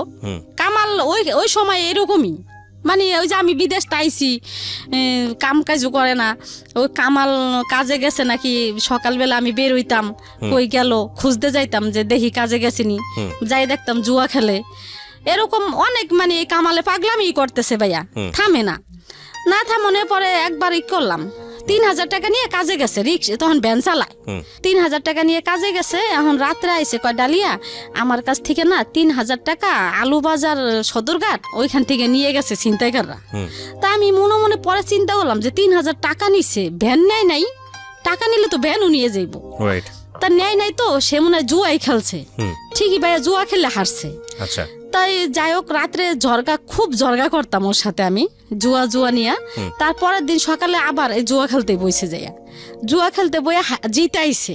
সারাদিন জুয়া খেলছে, রাত্রে আইছে। পরের দিন সকালে বাজারে যাইয়া 5-7 কেজি একটা মুরগি বড়, ওই একটা মুরগি আনছে মতো আমার ভালো লাগে না। আমার কথা হলো ভাই, আমি গোস মাছ না খাইয়া প্রতিদিন আলু ভর্তা ডাল খামু, আমার স্বামী আইনে দিব, আমার বাচ্চা কাছে নিয়ে খামু, কাজের টাকা খামু, আমি কেন সে জুয়া খেলবো? এই জুয়ার টাকা গেলে জিতে সেই কাজটা করেছে। হ্যাঁ, জুয়ার টাকা ভাই আমার একদম ভালো লাগতো না। জুয়া লাগে যিনি আমার সতীন এরকম মনে হইতো, মানে বিষের মতো লাগতো। পরে ওই মুরগি সে আনছে, আইনা নিজে কাটছে, কাইটে কুইটা আমার ডালিয়া তুমি রান্না করো, পরে আমি খামু। পরে আমি রান্না বান্না করি না, আমার তো মন খারাপ, কইলে ঝগড়া লেগে যাবো, মারামারি। তারপরে আমায় তার সাথে গেলাম, সে বলতেছে ফোন আইছে আমি এক জায়গায় যাই আলু বাজার। পরে আমি গেলাম, যাইতে দেখি কি যে জুয়ার ঘরে যে বইছে, বইয়া এখন আমি যাই থাবা দিয়ে হাত ধরছি যে কি ব্যাপার, এখন তো জুয়া খেলতেছেন আপনি যে অস্বীকার জান আমার কাছে আমি জুয়া খেলি না, এটা তো ঠিক আছে, আপনি খেলতেছেন তো জুয়া, মানে সরাসরি ধরছি আমি যাইয়া। কয় হ্যাঁ আমি খেলতাছি। তবে এগুলো আমার পিছে আই পড়লো। তা এরকম করতে ঘরে একটা টিভি ছিল ভাইয়া, এরকম 2 দিন পরপরই বন্ধ রাখতো, 2 দিন পরপরই টেলিভিশন বন্ধ রাখতো। হ্যাঁ, টিভি বন্ধ রাখতো। এখন তো ওই 7-8 বছর বয়স হয়েছে তখন সজীব সাগর সজলের, তখন ওই বাচ্চাকে কামি দিয়ে দিছে ভাইয়া, ধরলাম। এরকম করতাম, করার পরে এই সালাউদ্দিন তো আমার বাসায় আসা যাওয়া করতো। আজকে ডালিয়া আমি ঘর ভাড়া দিতে পারতাম না, সালাউদ্দিন ঘর ভাড়া দিতে পারি না। সালাউদ্দিন পরে টাকা নেন, সালাউদ্দিন আজকে ঘর ভাড়া দিত, কালকে কেন কাঁচামরিচ, পেঁয়াজ, বাজার, চাল, মানে ওরা আমার সবসময় দরকার থাকতো টাকার। ও মানে চাইতে দেরি আছে ভাইয়া, দিতে দেরি নাই। আচ্ছা, আমার বাসায় আসা যাওয়া করতো, তাই সবকিছুই আমার দিত। আমার লসুন শীত আসলে আমার সালাউদ্দিন, হ্যাঁ সালাউদ্দিন, তো এইগুলো দিত। আপনার হাজবেন্ড তো সন্দেহ করার কথা, এবং আপনার জায়গাতে সন্দেহ করার কথা, ও সন্দেহ করতো না, মানে ওই সালাউদ্দিন আমারে বোন রাখছে। আর অনেক আগের থেকে প্রায় 5-7 বছর আগের থেকে আসা যাওয়া করে। বিবাহিত ছিল নাকি অবিবাহিত ছিল? তো এরকম আমার দ্বিতীয় ওই কামালে আবার ওরা সন্দেহ করতো না। আমিও মানে এগুলা কিছু ভাবতাম না, ভাবতাম যে এমনি ভালো লাগে, ওর মায়া লাগে, এই জন্যই দিতেছে। তা এরকম করতো একদিন ব্রাহ্মণবাড়িয়া লাইনে ও গাড়ি হেল্পারি করে তখন, তো আমার জন্য একটা 3 পিস নিয়ে এসে ভাইয়া। পরে আমি থাকতাম 4 তলায়, 3 তলায় একটা শারমিন করে একটা মেয়ে ছিল। ওই মেয়েটার আমি বললাম যে শারমিন, সালাউদ্দিন না আমার জন্য একটা 3 পিস আনছে রে। শারমিন কয় ডালিয়া আফা, মানুষের একজন একটা জিনিস দেয় মানুষ স্বার্থের লিগে দেয়, স্বার্থ ছাড়া কিন্তু কেউ কিছু দেয় না। পরে আমাকে দুধ ওই আমার বোন ডাকে, ও কি স্বার্থ চাইবো আর দুধ, এগুলো আমি মানে এগুলো আমি কানেই নিলাম না, মাথায় আনলাম না, আমি এগুলা বিশ্বাস করি না। না কারণে আমার ফোন নাই, মোবাইল কিনে দিল সালাউদ্দিন, এরকম করতো। তো এরকম কিনে টিনে দেওয়ার পরে আমি সালাউদ্দিনের পছন্দ করতাম না ভাইয়া, ও হ্যাংলা। আর আমি মানুষটা নিশ্চয় আমি এরকম ছিলাম না, আরো 11 বছর আগের কথা, ভালোই ছিলাম। তাই আমার চয়েস ছিল খুব ভালো, সুন্দর চয়েস ছিল, আর হ্যামস্যাম। ও হেল্পারি করতো, গাড়িতে থাকতো, হ্যাংলা পাতলা, ভালো লাগতো না, ক্যাসরা টাইপের। পরে আমি কাজল করে আরেকটা ছেলে আছে, ওই কাজলের সাথে কথা বলতাম, অনেক কথা বলতাম, ওর ফোন দিয়ে কাজলের সাথে কথা বলতাম। আচ্ছা, তো কথা বলানো ও আর কি কাজলের সাথে ওর সাথে লাগছে, মানে কাজলের সাথে ও কথা বলতে দিব না। এই আমারে ঘরের ভিতরে যায়, এই আপনি ওর লগে কিহের কথা, কে বলছে এটা এই সালাউদ্দিন। কিন্তু কামালে আমার সন্দেহ করতো না, কামালে ভাবতো যে ওরা ছোট থেকে বিয়ে করছি, ছোটকালে ও আমারে ভালোবাসে, আর কামাল আমারে ভালোবাসতো, আমিও কামালে ভালোবাসতাম। সংসারে আল্লাহ যত অশান্তি থাকুক, যাই থাকুক, তাই এরকম হইতে হইতে হইতে হইতে এই সালাউদ্দিন আমার সব যাবতীয় যা আছে সব চালাইতো। এরকম করতে করতে প্রায় 5-7 বছর গেল ভাইয়া। ওকে, 5-7 বছর পরে একদিন সে কোথায়, এখন সে ড্রাইভার আর কি, ওই সময় ড্রাইভার কোথায় যেন গেছে, এখন ফোনে টাকা ভরতে পারে না, টাকা শেষ হয়ে যাইব। এখন টাকা শেষ অবস্থা, এখন আমার বলতেছে কি, ডালিয়া আমার ফোনে টাকা নাই, এই কথাই বললো, চাই নাই টাকা, মানে সালাউদ্দিন। হ্যাঁ, আর এই 5-7 বছর ধরে আমার এই টাকা দিয়েছে ফোনে, উল্টা সে টাকা চাচ্ছে আপনার কাছে। হ্যাঁ, চাইতাছে না, মানে বলতাছে টাকা নাই। এতদিন আমারে টাকা দিছে, আমার পিছে অনেক টাকা ভাঙছে ভাই, আমি যদি বলতাম আকাশের চাঁদ তাই সে রাজি। আর এখন দিয়ে আমারও অভাব ছিল, বলতে কি ছেলে মেয়ে ছোট ছোট ছিল, আর সে ছেলে মেয়ের প্রতি কোনো করে নাই, খেয়াল করে নাই। মানে আলটিমেটলি আপনি আপনার হাজবেন্ডের কাছ থেকে যেটা প্রত্যাশা করছেন সেটা আপনি পাননি, যে কারণেই আপনার সালাউদ্দিনের প্রতি একটু হলেও অন্যরকম একটা কনসেন্ট্রেশন গ্রো করেছে। টাকা পয়সা সব কিছুই। তারপর এই সালাউদ্দিন বলতাছে আমার মোবাইলে, পর্যন্ত আপনাদের সম্পর্কটা ভাই বোনের সম্পর্ক। হ্যাঁ, ওকে, তারপর কিন্তু সালাউদ্দিন মানে ও আস্তে আস্তে আইতাছি আর কি, আচ্ছা, আস্তে আস্তে আর কি খারাপ দিকে আইতেছি আর কি। আমি এখন ওই যে টাকা দিলাম বলতেছে যে, তখন থেকে আস্তে আস্তে তখন থেকে ওর প্রতি আমি দুর্বল হয়ে গেলাম। তাই বলতেছে টাকা নাই আমার মোবাইলে, ডালিয়া টাকা তো ভরতে পারতেছি না, কেমনে কথা কম। তা আমি আবারও ডাক্তার দোকানে গেলাম, ডাক্তার দোকানে যাই পরে 50টা টাকা দিলাম। এই প্রথম টাকা পেয়ে শীতের দিন ও নাচানাচি শুরু করছে গাড়িতে, যে এত বছর পরে আমি আজকে আমার ভালোবাসা সার্থক হইল। এত বছর ডালিয়া আমার সাথে ভালোভাবে একটু কথাও কয় নাই, আজকে আস্তে আস্তে এখন ডালিয়া আজকে আমার মোবাইলে টাকাও দিল বলতেছে আর কি।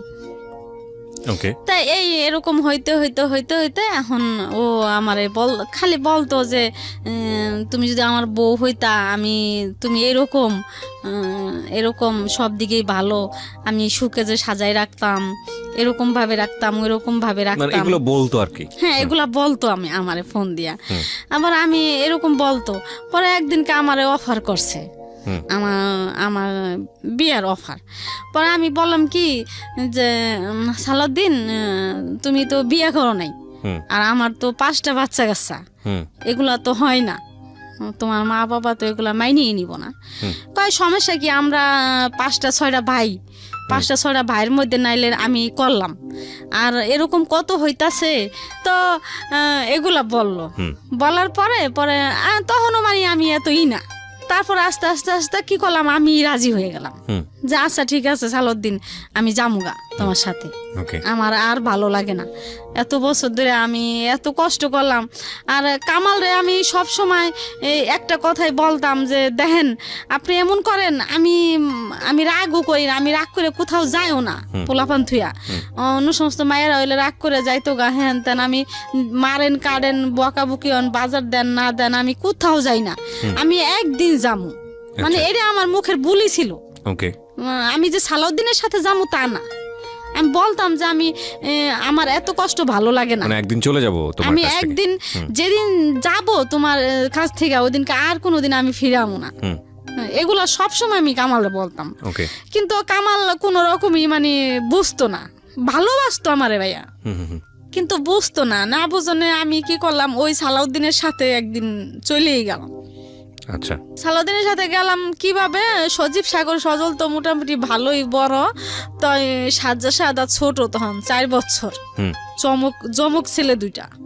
আচ্ছা, ওই সাজ্জা সাদারে সালাউদ্দিন আমার যেখানে বাসা নিতে কইলো, ওই যে কেরানীগঞ্জ নদীর ওই পার, ওইখানেই ভর্তি করলাম সাজ্জা সাদারে মাদ্রাসায়। আচ্ছা, মাদ্রাসায় ভর্তি করে ওইখানেই বাসা নিলাম। তো আমি সালাউদ্দিনের সাথে চলে গেলাম। যাওয়ার পরে 2 দিন পর সালাউদ্দিন আর আমি কোর্টে গেলাম, যাইয়া কাবিন করলাম। আচ্ছা, 2 লাখ টাকা কাবিন করলাম। এর আগে কামাল রে আমি বাচ্চা কাচ্চা কোথায় তখন?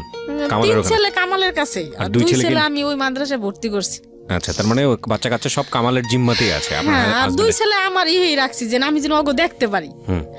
পরে ডিভোর্স দিছি আরো আগেই, কিন্তু কামালের সাথে ওই যে আমার ঝগড়াঝাটি, এই জন্য কামালের সাথে আমার ভালো একটা সম্পর্ক। ডিভোর্স আগে কিভাবে দিয়েছেন?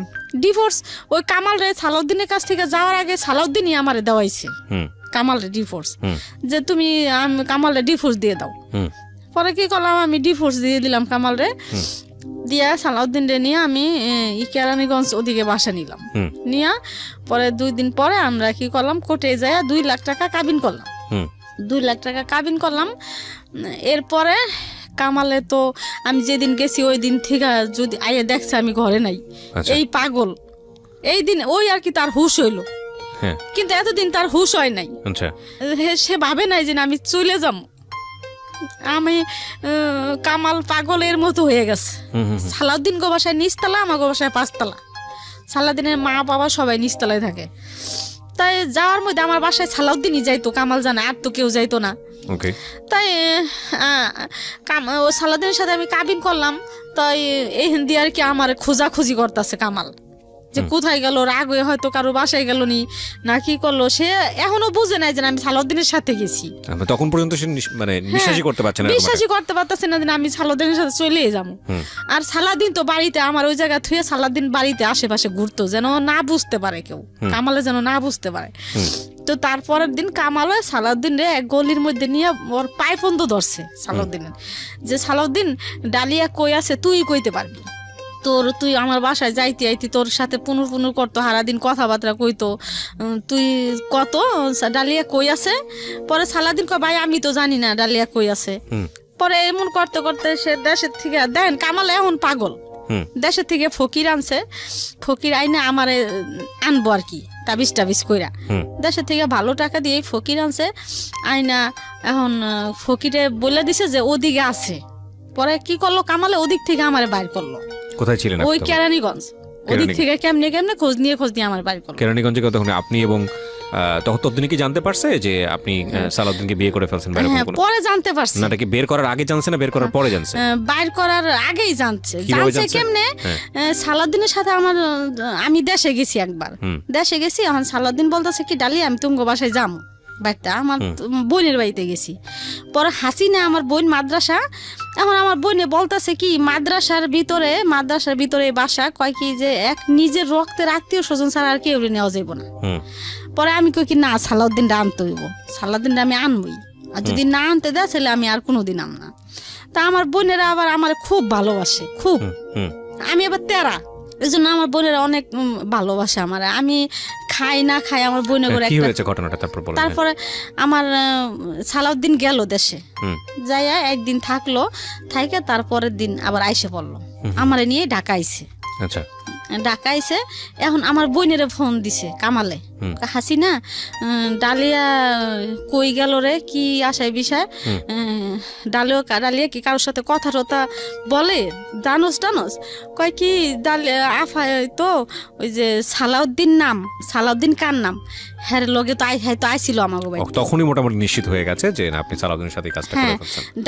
সালাউদ্দিনের তো আইছে আমাকে বাসায় একদিন, আমরা আই করবো না, তারপর আইছে আয়া আফারে তো হে লগে করে নিয়ে গেছে, তখনই মানে বুঝতে পারছে যে সালাউদ্দিনের সাথে আমি গেছি। এই আর কি খুব মানে এলাকাটা সুদ্ধা গরম হয়ে গেল আর কি, আর সে বুঝতে পারে না যে আমি জামুগা এরকম কাজ করবো। তাই এরকম করতে করতে করতে করতে তারপরে কি করলো, এই যে সালাউদ্দিনের সাথে মানে আস্তে আস্তে আস্তে আস্তে বছর 1.5 বছর গেল, তারপরে এলাকা নীরব হয়ে গেল আস্তে আস্তে। তখন মানিকগঞ্জ থেকে তো আপনাকে খুঁজে বের করলো, তখন তারপরে কি হলো? খুঁজে বের করলে কি হয়েছে, বের করলে আমারে করে নাই, রাখে নাই, বাইর করছে ঠিকই, কিন্তু আমার আপনার সঙ্গে কথোপকথন হলো না, আপনার সঙ্গে কথা হইছে, কিন্তু আমি বলছি আমি আর থাকুম না তোমার কাছে। আচ্ছা, তো বাচ্চা কাচ্চা তোমার কাছে থাকুম না, আমি তোর কাছে গেছি গা, আমি তো এতদিন এতটা বছর আমি সহ্য করছি, আমি তো আপনার কইছি যে আমি গেলে একদিনই যামু, আপনি এত করছেন, তাহলে এখন কিল্লি গা এমন করতেছেন, আমি তো ওর লগে গেছি গা, সমস্যা কি? পরে এরকম করতে করতে পরে ঠিক আমি ওর কাছে থাকলামই না, না থাইকা সালাউদ্দিন আর আমি বাসা নিলাম, নিয়ে থাকলাম। বাচ্চা কাচ্চার কথা তখন মনে পড়তো না? বাচ্চা কাচ্চা তো ওর কাছেই ছিল, মানে আপনার তার কামালের কাছেই। কাছেই ছিল। তো তখন মানে আবার ওই কামাল এলাকা ছেড়ে অন্যদিকে অন্য এলাকায় গেছে, চলে গেছে। অন্য এলাকায় গেছে গা। আচ্ছা। আমি আবার ওই কেরানীগঞ্জ থেকে ওই এলাকায় আইছি, হুম। এলাকায় আয়া বাসা নিছি। এখন আমার ছেলেরা, আমার বড় ছেলে, মেজো ছেলে, সেজো ছেলে এখন ওই কামালের কাছে যায় না, আমার কাছে থাকবো। হুম। ওর চলে কাছে আসছে, হ্যাঁ। ওর কাছে যায় না, আচ্ছা। ও বাপের কাছে যায় না। ওই যে বাপে কামে কাজে দিয়ে দিছে, এরকম করছে। এখন আমার ছেলেরা তো দেখছে কম বেশি আমার ব্যাপারটা। হুম। তো ছেলেরা আমার কাছে আইসে বললো, আসছে মতো আমার মেজো ছেলেরা একদিনকে আমার মেজো ছেলেরা আবারও করা হুম। বেশি, তখন মনে হয় 10-11 বছর আমার মেজো ছেলের ভাত দিয়ে বলতাছি যে সাগর, আমি সালাউদ্দিনের লেগে গেছি তাই কি হয়েছে, আমি কামালরে ছাইড়া দিছি, আমি সালাউদ্দিনরেও ছাইড়া দিব। তো করে যদি সালাউদ্দিন না পছন্দ করে, আমি তো করে চাই, আমি সালাউদ্দিনেরও আমার দরকার নেই, আমি তোকে নিয়ে থাকুম। আমি যাই করছি, আমি তো বাই করে নিয়ে থাকুম, আমি তো করে হালাম না। সালাউদ্দিন যেদিন কইব যে ও ঘরে জায়গা দেশকে, আমি সালাউদ্দিনরে ছাইড়া দিম, আমি তো করে ছাড়ুম না। তাই কইয়া বুঝাই টুজাই আমার ছেলেরা সবই আমার কাছে থাকলো। থাইকে ডাইকে ছেলেরাও কাজ কাম করে। সালাউদ্দিন কোনো রকম আর কি আসে, কোনো রকম কোনোদিন টাকা কিছু দেয়, কোনোদিন দেয় না, এই অবস্থায় মানে। এখন মানে ওই যে বিয়ের আগ পর্যন্তই আমার ভালোবাসছে, এখন বিয়ে করছে, একজনের কাছ থেকে আনছে, এখন মানে সে হাল ছাইড়ে দিতেছে আস্তে আস্তে। এখন আর তার দরকার নাই আমার। তো এরকমটা কোনো রকম দেয় আর কি, কোনো রকম কি মানে তার একটা আছে না যে আমি বিয়ে করছি, আমার এত টাকা দিতে হইব মাসে, আমি যেহেতু ওর একজনের কাছ থেকে আনছি, আমার এত টাকা দিতে হইব, আমার ওরে দিতেই হইব, এগুলা তার মানে মাথায় নাই। আচ্ছা। তার মাথায় যে আমি পারলে দিলাম, না পারলে না দিলাম, গেলে গেলাম, না গেলে না গেলাম, এই আর কি আমার কষ্ট। আমার সন্তান টন্তান নিয়ে আমি থাকতেছি 7-8 বছর গেল। যাওয়ার পরে আমি চিন্তা করলাম যে সালাউদ্দিন তো আমার পিছু ছাড়ে না, যেমনই হোক আমার পিছেই রয়েছে, আর আমি কামালরে যেহেতু ছাইড়ে আইছি, তাই আমার একটা স্বামীর দরকার আছে। স্বামী থাকলে মানুষে কিন্তু একটা বাড়িতে গেলে ঘর ভাড়া দেয় না ভাইয়া স্বামী ছাড়া। আর আমার ছোট ছোট বাচ্চা কাছে না, পরে কি করলাম, এই চিন্তা ভাবনা করে আমি এই হাবিব রে নিলাম। এই হাবিব আমি উনিছি, আর আল্লাহ দিছে, দেওয়ার মালিক আল্লাহ। তো এই হাবিব পেটে আসলো আর কি 8 বছর পরে। মানে যে বাচ্চাটাকে আপনি আজকে নিয়ে আসছেন 8 বছর পরে, বলতে কি মানে সালাউদ্দিনের সাথে সংসার, সালাউদ্দিনের সাথে সংসার করছেন 8 বছর, তারপরে বাচ্চা কাচ্চা। এই 8 বছর আমি একটু জানতে চাই, 8 বছর কি হলো, মানে আপনার সালাউদ্দিনের সাথে কোনো সমস্যা হয়নি? সে আপনার বাচ্চা কাচ্চা সহ মেনে নিয়েছে? কিন্তু আমার বাচ্চা কাচ্চারা খারাপ জানতো না। কি লিগে খারাপ জানতো না, আমার বিয়ের আগে আমার বাচ্চা কাচ্চারা খুব ভালোবাসতো সে। কিন্তু বিয়ের পরে মনে হইলো কি সালাউদ্দিন আমার বাচ্চা কাচ্চা মানে তার একটা দেওয়াল হয়ে গেল, মানে কেমন যে না বাচ্চাগুলোর সাথে ঠিক মতো কথা বলতো না। আর যেমন বিয়ের আগে আমার সজীব সাগর বলতো, মামা আমার 10 টাকা দেন, আমার 5 টাকা দেন, গেলে গলা ধরতো, মামারে ভালোবাসতো, আমার টাকা দেন, মুড়ি খামু, হ্যান খামু, তেন খামু, ঝালমুড়ি খাম। কিন্তু তখন আর আমার ছেলেরা কেউ ওই সালাউদ্দিনের সাথে আর কথা বলে না। আর সালাউদ্দিনও আমার ছেলে বেশি ভালোবাসে না, ওই সাজ্জাদ শাহাদাতের 2 সামনে পড়লে কথা কয়, না পড়লে নাই। তাই এর মধ্যে এই বাচ্চা না আমার পেটে আসলো। আসার পরে বাচ্চাটা পেটে আসলো, তখন ওর চাকরি নাই, সাসপেন্ড করলো। সাসপেন্ড করার পরে এখন সালাউদ্দিনের চাকরি নেই। চাকরি নাই, আমি টুকটাক ব্যাগের কাজ করতাম, সজীব সাগর সজল টাকা দিত, এই দিয়েই আমি চলতাম, ঘর ভাড়া দিতাম, আমরা খাইতাম, আবার সাজ্জাদের মাদ্রাসার বেতনও চালাইতাম। আবারও এই সালাউদ্দিন আসলে বাজার করে খাওয়াইতাম। আবার সালাউদ্দিনের টুকটাক কোনো কাপড় চোপড় লাগলে দিতাম। মানে কি সালাউদ্দিন দূরে থাকতো? হ্যাঁ, ওর বাবা মার কাছেই থাকতো বেশি। তো আপনার কাছে থাকতো? বললাম না, 15 দিন পরে, 10 দিন পরে, 1 মাস না, 15 দিন, 10 দিন, 1 সপ্তাহ পরই আসতো। আচ্ছা। আমার কাছে। তাই এরকম চলতেছি যখন বাবু হওয়ার 1 সপ্তাহ আগে আমি মেডিকেল সবই রেডি হয়ে গেছে, বলছে যে বাবু সিজারে হইব। তাই এখন ভর্তি হমু। এখন সালাউদ্দিনকে বলতাছি কি, সালাউদ্দিন এখন তো আমার মা ভর্তি হইতে হইব মেডিকেল, এখন কি করবো? এখন কয় আচ্ছা ঠিক আছে যা একটা করাই যাইবো, মানে ওরকম একটা মাথা করে না, মানে এটা গুরুত্ব Care দেয় করে না না। আর কি। না কি আর করে না, না কারণে ও এক সপ্তাহ আগে আমার বাসার থেকে বাবু হয়েছে নভেম্বরের 9 তারিখে, এর আগে এক সপ্তাহ আগে আমার বাসা থেকে বের হয়ে যাইতাছে, সকালবেলা বের হয়ে যাইতাছে। যাওয়ার সময় আমি ওরে পিছর থেকে, আমার অবস্থা তো তখন ভালো না এক সপ্তাহ আগে, তখন আমি পিছর থেকে ওরে জড়াই ধরছি, জড়াই ধরে আমি কাইন্দে দিছি যে সালাউদ্দিন তুমি, আমার মনে হয় কি তোমার তখন মানে ওই সাসপেন্ডে ছিল 2.5 বছর ভাইয়া, বাবু হওয়ার 1 মাস আগে ওর চাকরি হয়েছে আবারও। আচ্ছা, হ্যাঁ আবার হয়েছে, হওয়ার পরে এখন আমার আর ভালো লাগতেছে না, যে এমনি ওই কেমন যেন আর ভাবসাব বেশি একটা ভালো না, আর চাকরি হয়েছে, এখন মনে হয় যে সালাউদ্দিন আমার ছেড়ে চলেই যাইব। আচ্ছা, এই ভাইবা মানে ওরে আমি পিছের থেকে জড়াই ধরলাম যে সালাউদ্দিন তুমি কি আমারে ছাইরা যাইবা গা, চাকরি হয়েছে তুমি আমারে ছাইরা যাও না সালাউদ্দিন, আমার মা নাই, আমার কেউ নাই, আমার কোনো আত্মীয় স্বজন নাই, আমার কে দেখবো এমন সময়। তখন আপনার 5টা বাচ্চা আপনার সঙ্গেই থাকে, আরো পেটে পেটে 2টা মাদ্রাসায় থাকে আর কাজে কামেই থাকে বেশি ওকে, ছেলেরা।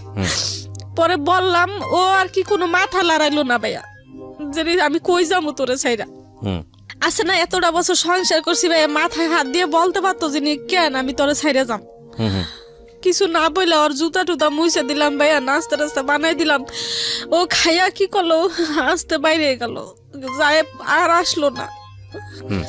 পরে আমি এই 9 দিন পরে আমি ভর্তি হমো, সালাউদ্দিনে ফোন দিতেছি যে ভাইয়া আমি তো ভর্তি হমো, অনেক কেমনে কি করুম, আমি একলা, আমার তো কেউ নাই তুমি জানো, তাই আমি অনেক কি করুম, মানে ও আমার ফোনই রিসিভ করে না।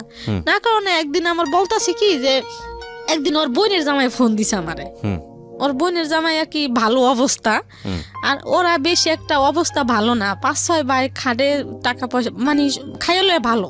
আচ্ছা, আর ওর বোনের জামাই অবস্থা ভালো, তা ওর বোনের জামাই আমার ফোন দিছে, কবির নাম, বলতেছে কি ফোন দিয়া কয় কে ডালিয়া, আমি কই হ্যাঁ আমি ডালিয়া, কয় আমি আপনি কে, কয় কি আমি কবির। পরে আমি কই কি ব্যাপার ভাইয়া কেমন আছেন, কয় হ্যাঁ ভালো আছি। পরে বলতেছে কি ডালিয়া তোমার একটা কথা, তোমার সাথে কথা বলতে চাই। আমি কই বলেন, কয় কি তোমারে তো সালাউদ্দিন ছাইরে দিতে চায়। পরে ভাইয়া লাগলো কি আমার সারা শরীরে ঘাম ছুটে গেল। ওর বোনের জামাই মা বোন সবাই ভাবতাছে যে এখন সরকারি চাকরি ছিল না এতদিন, যাই হোক আসিল, এখন সরকারি চাকরি হইতাছে, আমার ছেলে আরো একটা বাচ্চা হইতাছে, ওই বাচ্চারে খাওন টাউন দিব, টাকা পয়সা দিব, আর ওগুলা এখন সবাই মানে চিন্তা ভাবনা করছে আমারে ছাড়াই হেলাইব।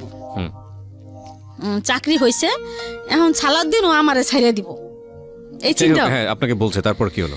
ওর বোনের জামা হাতে পায়ে ধরে বলছে যে ভাইয়া আমারে টাকা পয়সা দিয়ে ডালিয়ারে ছাড়ান, আমি মাসে মাসে বেতন পাই, যে 18,000 টাকায় বেতন পাবো, এগুলো আপনারা মাসে মাসে আপনিই নিয়ে যান, আর গাড়ি যে চালামো এই টাকায় সংসার চলবো, মা বাপের দিন, এগুলা বলছে। ওর বোনের জামাই কি করলো আমার ফোন দিয়ে বলতেছে কি আর সালাউদ্দিন তো তোমার ছাইড়ে দিতে চাই। পরে আমি কই কি ছাইড়ে দিতে চাই, এতটা বছর গেল এখন ছাইড়ে দিতে চাই, বাবু হইব এখন এই সময় ছাইড়ে দিতে চাইবো কি কিনলিগা কি, তা তো আমি জানি না, সালাউদ্দিন রাখবো না তোমারে, এরকম এরকম আমরা তোমার টাকা পয়সা দিয়ে ছাইড়ে দিতে চাই। তাই কি করলো, এই 9 দিনের ভিতরে আর কোনো খোঁজ খবর নাই, এই কথা আর কি আমার কানে আসলো, ফোন দিল। তখন তো আমার অবস্থা কেমন তা তো জানেনি ভাইয়া, এতটা বছর আমি ওর সাথে থাকলাম যেমনই হোক। তাই এই নভেম্বরের 8 তারিখে আমি মেডিকেলে ভর্তি হইলাম, হাসপাতালে, আমগো বাসার পাশেই হাসপাতালে ভর্তি হয়েছি। এখন আমি এর আগে এক আপারে বলছিলাম ভাত খাওয়ায়, মানুষ খাওয়ায়, হে আপারা মানুষ খাওয়ায় আর কি, 15-20 জন আপারে বললাম কি আপা, পাশের বাড়িরই আপা, আমি যদি মেডিকেলে ভর্তি হই, আপনি তো জানেনই আপা আমার কেউই নাই, যদি আমার আপনার লাগে আপা তাহলে কি আপনি যাইবেন? কয় কে আমি যাবো না, কে তুই আমার ফোন দিস দেখিস আমি যাবো। পরে আমি ভর্তি হইলাম 8 তারিখে নভেম্বরের, 9 তারিখে সকালবেলা ভাইয়া আমার সিজার করব। এখন ওই আপায় সকালবেলা বাজারে গেছে, আরও দেখেছে, এর মধ্যে আমার শরীর মানুষ চায় ভাইয়া। পরে শরীর মানুষ চায়, এখন আমি শরীর মানুষ পাম কই, আমার স্বামীরে চায়। এখন আমি ওর আব্বুরে ফোন দিলাম সালাউদ্দিনরে যে ভাইয়া তুমি কই, অন্য নাম্বার দিয়া। পরে কয় কি আমি তো বাসায়। পরে আমি ভাইয়া একটা সই লাগবো ভাইয়া, এখন না আমার একটা সই দিয়ে যাও, এখানে তো কেউ নাই, এখন সই কেটা দিয়ে দিব, একটা সই দিয়ে যাও না ভাইয়া। এ কইলাম মতো আমি আইতাছি, কই ভাইয়া ফোনটা অফ করে রাখলো। আমার সাথে কিন্তু কোনো ঝগড়া খাইছে না, আচ্ছা, ফোনটা অফ করে রাখলো ভাই, আর আমার আইলো না সই দিতে। তাই ওই আফাটাই আসলো, আইসে ওই আফাই সই দিল, আমার সই নিল, নিয়ে আমার কি করলো, সিজারের রুমে ঢুকাইলো। এখন ঢুকাইছে মতো ভাই আমার অবস্থা অনেক খারাপ। কেন খারাপ? সাজা সাদাত মাদ্রাসায় সজীব সাগরে আমি বইলে আসিনি। সালাউদ্দিনরে এত ভালোবাসলাম, একজন থুয়ে সালাউদ্দিনের কাছে আসলাম, সালাউদ্দিনের সাথে এতদিন এত কিছু হইল, কোথায় গেল আজকে সেই ভালোবাসা? আমারে সালাউদ্দিন একটা সই দিতে আসলো না। আর আমি যদি মইরা যাই তাহলে আমার সাজ্জা সাদাত কই যাইব, সজীব সাগর সজল কই যাইব, এগুলা নানা চিন্তা ভাবনা ভাই আমার এখন আমার নাই, আমি ঠিক নাই। না ঠিক থাকো না, আমার পিঠে সুই দিছে অপস্করণের সিজার করব, 2 বার দিছে সুই, তারপরও আমার অপস হয় না। না মানে এখন মানে আমার আমি বলতেছি কি আমারে ছাইড়া দেন আপনারা, আমি যামুগা, আমারে ছাইড়া দেন, আমি যামুগা, আমি সাজ্জা সাহেবের কাছে যাম বলতেছি। বাচ্চা হইলো ভাইয়া, তাই আমি অসুস্থ। সকাল 9টা বাজে সিজার হয়েছে, রাত 12টা বাজে আমার হুশ হয়েছে। হুশ হয়ে তারপরে যাই হোক মেডিকেলে যেইভাবে হোক কাটলো দিন, কাইটা 4 দিন পর বাসায় গেলাম। এর মধ্যে সালাউদ্দিনের কোনো নাই, খবর বার্তা নাই, আসেও না, দেখেও না, ফোনও দেয় না। তারপরে 1 মাস পরে ভাইয়া আমার সেলাই নষ্ট হয়ে গেছে। ওই যে কান্দাকাটি করছি, ওর অফিসে গেছি, হেনে গেছি, আমার ওখানে সেলাই নষ্ট হয়ে গেছে গা, আবার সেলাই করতে হইব। এখন ড্রেসিং করতে আসি ভাইয়া, এখন ওই 2টা ডিউটি স্যার আছে ওই হাসপাতালে, ওই ডিউটি স্যার বলতেছে যে আমি আপনারে মাগনা করে দিব ড্রেসিং। ওই আমার অবস্থা খারাপ, কান্দাকাটি করি, এই জন্য আমার প্রতিদিন ড্রেসিং করে দিত। প্রতিদিন আমি খুবই কানলে আমার রাগ করতো, কইতো কি আল্লাহ আছে, আল্লাহ আল্লাহ করেন, এগুলা বলতো। এরকম ড্রেসিং করতে করতে 1 মাস ভরে আমি ড্রেসিংই করলাম ভাইয়া, আমার ঘাও আর শুকাইলো না। বলতেছে যে আপনার ফিরে নতুন করে আবার করতে হইব, সেলাই দিতে হইব। এখন আমার মাথা তো খারাপ হয়ে গেছে, নতুন করে সেলাই দিতে হইব, আমার কি অবস্থা হইব। এখন আবার ওইটা খুললো ভাইয়া, খুললে ওই জায়গা পরিষ্কার করে আবার আমার সেলাই দিল। সেলাই দিয়ে যেদিনকে বাসায় গেলাম, আমার ওষুধ লেখা দেয় ভাই, আমি তো ওষুধ খাইতে পারি না, টাকা পাবো কোথায় আমি ওষুধ খামো। তা বাসায় গেলাম, মনে হয় কি যে শিং মাছের মতো আমার কাটাই, শিং মাছে যেমন কাটা দিলে ভাইয়া যেমন করে, ঠিক আমার সেলাইটা এরকমই করতেছে, এরকম কষ্ট হইতেছে আমার। এর মধ্যে ও ফোন দিছে ভাইয়া 1 মাস, 1 মাস পরে ও ভাবছে যে 1 মাসে তো ঘাওটাও শুকাইছে, হয়তো ডালিয়ার কাছে গেলে আমার জায়গা দিব ডালিয়া, বুঝতে পেরেছি। আর ভাইয়া ওই দিনই আমি তো বাসায় আসতে চাই। পরে আমি কই তুমি আসো ভাইয়া, আমার কথা হলো কি ও আসুক, ও আইসা আমার বাবুরারে দেখুক, দেখলে হয়তো মায়া লাগতে পারে, ঠিক আছে ভাইয়া। কিন্তু ওই দিন আমার ডিভোর্সই দিছে সে। আচ্ছা, তো বাসায় আসলো ভাইয়া, আইসা অনেক দিন হয়ে গেছে আসে না, বুঝেনি তো ছেলে মানুষ। পরে আইসা ভাইয়া আমার সাথে কেমন কেমন যেন করতেছে দেখেন। পরে আমি আর ওর সাথে রাগ দেখাই না, আমি কার সাথে রাগ দেখামো, রাগ টাগ দেখাই না, কোনো অভিমান টভিমান করি না, রাগ টাগ দেখাই না। আমার সাথে ভাইয়া কেমন যেন করতেছে, রং কেমন করে, আমার তো হিন্দি খবর হয়ে যাইতেছে। পরে আমি আবারও বলতেছি সালাউদ্দিন, এক কথায় বললাম, সালাউদ্দিন তুমি জানো সালাউদ্দিন 1 মাস আমি এই আমার শিলের জায়গায় ড্রেসিং করছি, আমার নষ্ট ডিভোর্স দিয়েছে আপনাকে সেদিন, তাহলে তারপরে আবার সে আপনার কাছে আসছে কিভাবে? হ্যাঁ, কেন গেল, ওই যে অনেক দিন ধরে যায় না আমার বাসায়। আপনাকে ডিভোর্স জানিয়ে দিয়ে তারপরে গেছে আপনার কাছে? না, ডিভোর্স দিয়ে জানাই নাই। ও, আপনাকে দিয়েছে ঠিকই, কিন্তু আপনাকে জানাই নাই? না, জানাই নাই, গেছে আর কি ওর স্বার্থের জন্য গেছে। ঠিক আছে, তারপর? হ্যাঁ, তাই আমারে আমি বলতেছি কি সালাউদ্দিন তুমি যে এরকম করতেছো, সালাউদ্দিন এরকম রং ঢং করতেছো, দেখছো সালাউদ্দিন এই যে আমার বেন্ডিশ আজকে নতুন করে আবার কইরে আনছি, এই যে দেখো, এই দেখা ও আর আমার মানে দুষ্টামি করতেছে না আমার সাথে, না করে এখন আমার কানে কানে বলতেছে, দেখেন ভাইয়া কেমন, ডালিয়া কোর্টের থেকে কাগজ এলে তুমি সই দিয়ে দিও। পরে আমার মাথা গেছে খারাপ হইয়া, কিরে আমি কাগজ আনলে আমি সই দিয়ে দিব। পরে ওই শিলে অবস্থায় বইসা বললাম, বইসা আমি পাগল হয়ে গেছি, বইসা বলতাছি সালাউদ্দিন তুমি এরকম কাজটা করতে পারলা, তুমি কেমনে করলা সালাউদ্দিন, তোমার মনে কি কিছু কইলো না, আর তোমার কি কিছু অতীত কিছু মনে পড়লো না তোমার, তুমি আমার কেমনে আনছো, হাবিব ওইছে, তোমার কিছুই কি মনে পড়লো না সালাউদ্দিন, কি দোষ আমার, আমার তো কোনো দোষ নেই, কেন তুমি এরকম করলা সালাউদ্দিন। মানে আমি পাগল হয়ে গেছি, মনে হয় কি ভাই আমি পাগলের মতো করতেছি, ওর কোনো ভাষা নাই, ও চুপচাপ বসে রয়েছে, বসে থাকলে ওরে আবার ভাই আমি জুতা কিনে দিছিলাম, শার্ট বানাই দিছিলাম, ওই জুতা কি করলাম ভাই আমার ওই সেলাই অবস্থায় জুতা কি করলাম আমি বডি দিয়ে কাইটা ফেলাইলাম, আমার সাথে পারলো না ভাইয়া, ওই জুতা আমি বডি দিয়ে কাইটা 2 ভাগ করলাম, ওই শার্টটা আমি 2 ভাগ করলাম ছিঁড়া করছি। এখন কি করলো ও ঘরে, ও ভয় পেয়ে গেছে, যে মানুষজন তো একখান হইব। পরে আসতে কি করলো, বের হয়ে গেছে, বের হয়তো কোনো বন্ধু বান্ধবের কাছে গেছে। তারপরে আমি ওর অফিসে আসা যাওয়া করতাম ভাইয়া, এর মধ্যে ওর ডিপু যেখানে গাড়ি চালায় ম্যানেজার, ওই ম্যানেজারের কাছে আসা যাওয়া করতাম। পরে এই হাবিবরে দেখা ওরা সবাই মানে আমার লিগে খুব মায়া করতো অফিসে। পরে ম্যানেজার ওরে ডাকছে যে তোর বোর কি দোষ, মানে একটা তো দোষ দিতে হইব, তোর বোর চরিত্র খারাপ না কারণ নিয়ে কোনো খারাপ কিছু দেখছিস? কয় না, কয় কিছু না। কয় তো কি খারাপ? কয় কি আমি যা টাকা পয়সা দিই তার ওর হয় না। পরে ম্যানেজার বলতেছে যে এগুলা তো সব বউরাই কয়, টাকা পয়সা কোনো বউ করিও না, সব মহিলাগো একটা না একটা থাকে, তাই এই জন্য কি তোর বউ ছেড়ে দিবি? তা দেখ রে এরকম এরকম। আচ্ছা, আমি এত ডিটেল আর না যাই, আমি শুধু আপনার কাছ থেকে শর্টকাটই যদি জানি কি হলো এরপরে। এরপরে আপনি ডিভোর্স দেওয়ার পরে কি আপনার সঙ্গে আর ব্যাক করেছেন, আপনি মেনে নিলেন এটা? হ্যাঁ হ্যাঁ, নাকি মেনে নিলে বাধ্য হলেন, কি হলো দিন শেষে? তবে আমার কি করলো 3 মাস অফিস থেকে আমার হাবিব রে 5,000 করে টাকা দিল 2 বার। দেওয়ার পরে দ্বিতীয়বার সালাউদ্দিন আমার ফোন দিয়ে বলতেছে কি যে এর মধ্যে 3 মাস আর সালাউদ্দিনের সাথে আমার সাথে সম্পর্ক নাই। যে সালাউদ্দিন ফোন দিয়ে বলতেছে যে ডালিয়া তোমারে আমার ফ্যামিলির থেকে আমি আর কি মামলা করছি এর মধ্যে আর কি। মামলা করে দিয়েছেন? হ্যাঁ মামলা করছি। কি মামলা করেছেন? মামলা করছি যে যৌতুক মামলা করছি।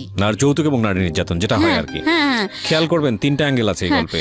এর ভিতরে আমি থামাই আপনাকে, 3টা অ্যাঙ্গেল প্রিয় শ্রোতা। একটা হচ্ছে ওনার আগের সংসার, ওনার পরের সংসার, দ্বিতীয় অ্যাঙ্গেল, তৃতীয় অ্যাঙ্গেল হচ্ছে মামলা। এই মামলার বিষয়টা এখানে কিভাবে আসলো, মানে এবং যখন সরকারের কাছে আশ্রয় নিতে হচ্ছে এই সমস্যা সমাধানের জন্য, সেই যে আশ্রয় যে যৌতুক এবং নারী নির্যাতন, যৌতুকের প্রসঙ্গ তো এখানে আসেই নাই, মানে পুরো এন্টায়ার গল্পে।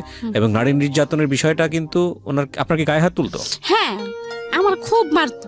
ও মারতো? আমার মায়ের পাগলের মতো মারতো, এই পাশে থেকে মারে ওই পাশে নিত, ওই পাশে থেকে ওই মাসে। এই 8 বছরের সংসারে এত মারতো, তারপর আপনি সংসার করেছেন তার সঙ্গে? হ্যাঁ আমি সংসার করছি, ওই যে একটাই ভাইবা যে আমার কিছু করার ভুল, ভয়ঙ্কর রকমের ভুল। আচ্ছা ঠিক আছে, হ্যাঁ বলেন তারপর। তো আমি মামলা করছি। এখন মামলা ওখানে ও বলতেছে কি ডালিয়া তুমি বাবুরে লইয়া যাই বাইবা, তো এগুলো না করে আমার ফ্যামিলির থেকে তোমার 2 লাখ টাকা দিব, 2 লাখ 2.5 লাখ যাই দেখ তুমি মাইনে নাও। আর আমি তো আছি, আমার সন্তান, আমি তো আর এটা করতেছি না। ও যদিও সই দিয়ে থাকি তাহলে তো আমি মনের থেকে সই দিব না, সন্তান তো সন্তানই আমার, তাই তুমি মাইনে না, পরে আমরা মিলবো। তাই ভাইয়া আমি কি করলাম, ওর কথা আমার ভুল হয়ে গেছে বলতেছে, আমার ভুল হয়ে গেছে। আমি ওই ম্যানেজার টেনাজার সবার কথা মতো মামলাটা তুলে নিলেন? হ্যাঁ না তুলে নিলাম না, ওর উকিলে আমার উকিলে মিলা এই মানে এক জায়গায় বইসা ওই আমারে কি করলো 2.5 লাখ টাকা দিল। বাবুর হাবিবের বাবদ 50,000 টাকা আর আমার কাবিনের 2 লাখ টাকা। পরে দেওয়ার আগে থেকে আমার সাথে ভালো যোগাযোগ শুরু করলো ভাইয়া ওর আব্বু, এই সালাউদ্দিন। ভালো কথাবার্তা বলতেছে, দেওয়ার প্রায় 15-20 দিন আগের থেকে আমার আগের মতো মানে এই বিয়ার আগের মতো কথাবার্তা শুরু করতেছে। এখন আমার বলতেছে কি আমার ভুল হয়ে গেছে ডালিয়া, তাই আমি আবার তোমার জীবনে আসতে চাই, তোমার মা বাপ নাই, হাবিব রেখে রাখবো, এত কষ্ট। পরে ভাই আমি রাজি হইয়া ওরে আবার আমি আনলাম, আইনা পর আবার আমরা কি করলাম, কাবিন কইরা ফিরা ও বলতেছে কি আমার কিছু টাকা টুকা দাও না। ও আমার কাছ থেকে ভাই 1 লাখ টাকা নিল আর 1.5 লাখ টাকা আমার কাছে রইল। ও আবার টাকা নিয়ে নিয়েছে? হ্যাঁ 1 লাখ টাকা নিল, নিয়ে 1.5 লাখ টাকা আমার কাছে থাকলো। এখন ওই 1 লাখ টাকা নিয়ে ঋণ পিন দিল, একটা অপ্পো সেট টেট কিনলো আমো ঘরে, মানে আমারও টুকটাক কিছু আর কি ভাঙছি ভাইয়া বুঝছেন কইরা। তারপরে এখন কিছুদিন পরে ভাইয়া আবার শুরু করছে, আবার ওই 1.5 লাখ টাকা চাই ভাইয়া বুঝছেন। ওই 1.5 লাখ টাকা আমার কথা হলো কি সালাউদ্দিন তো আমার ভালো কিছু দেয় না। ডিভোর্স দিয়েছেন, তারপরে আর মামলা করেছেন, মামলা তুলে নিয়েছেন টাকার জন্য, উকিলে বসে একটা সমাধান করেছেন। তারপরে সে আপনার কাছে আবার ফিরছে, ফিরে টাকাগুলো যখন আপনার কাছ থেকে নিচ্ছে তখন কি তাকে আবার বিয়ে করেছিলেন? না করেন না, আবার বিয়ে করছেন। তখন কত টাকা দিন মহল ধরেছেন? 1 লাখ টাকা। 1 লাখ টাকা, আচ্ছা ঠিক আছে।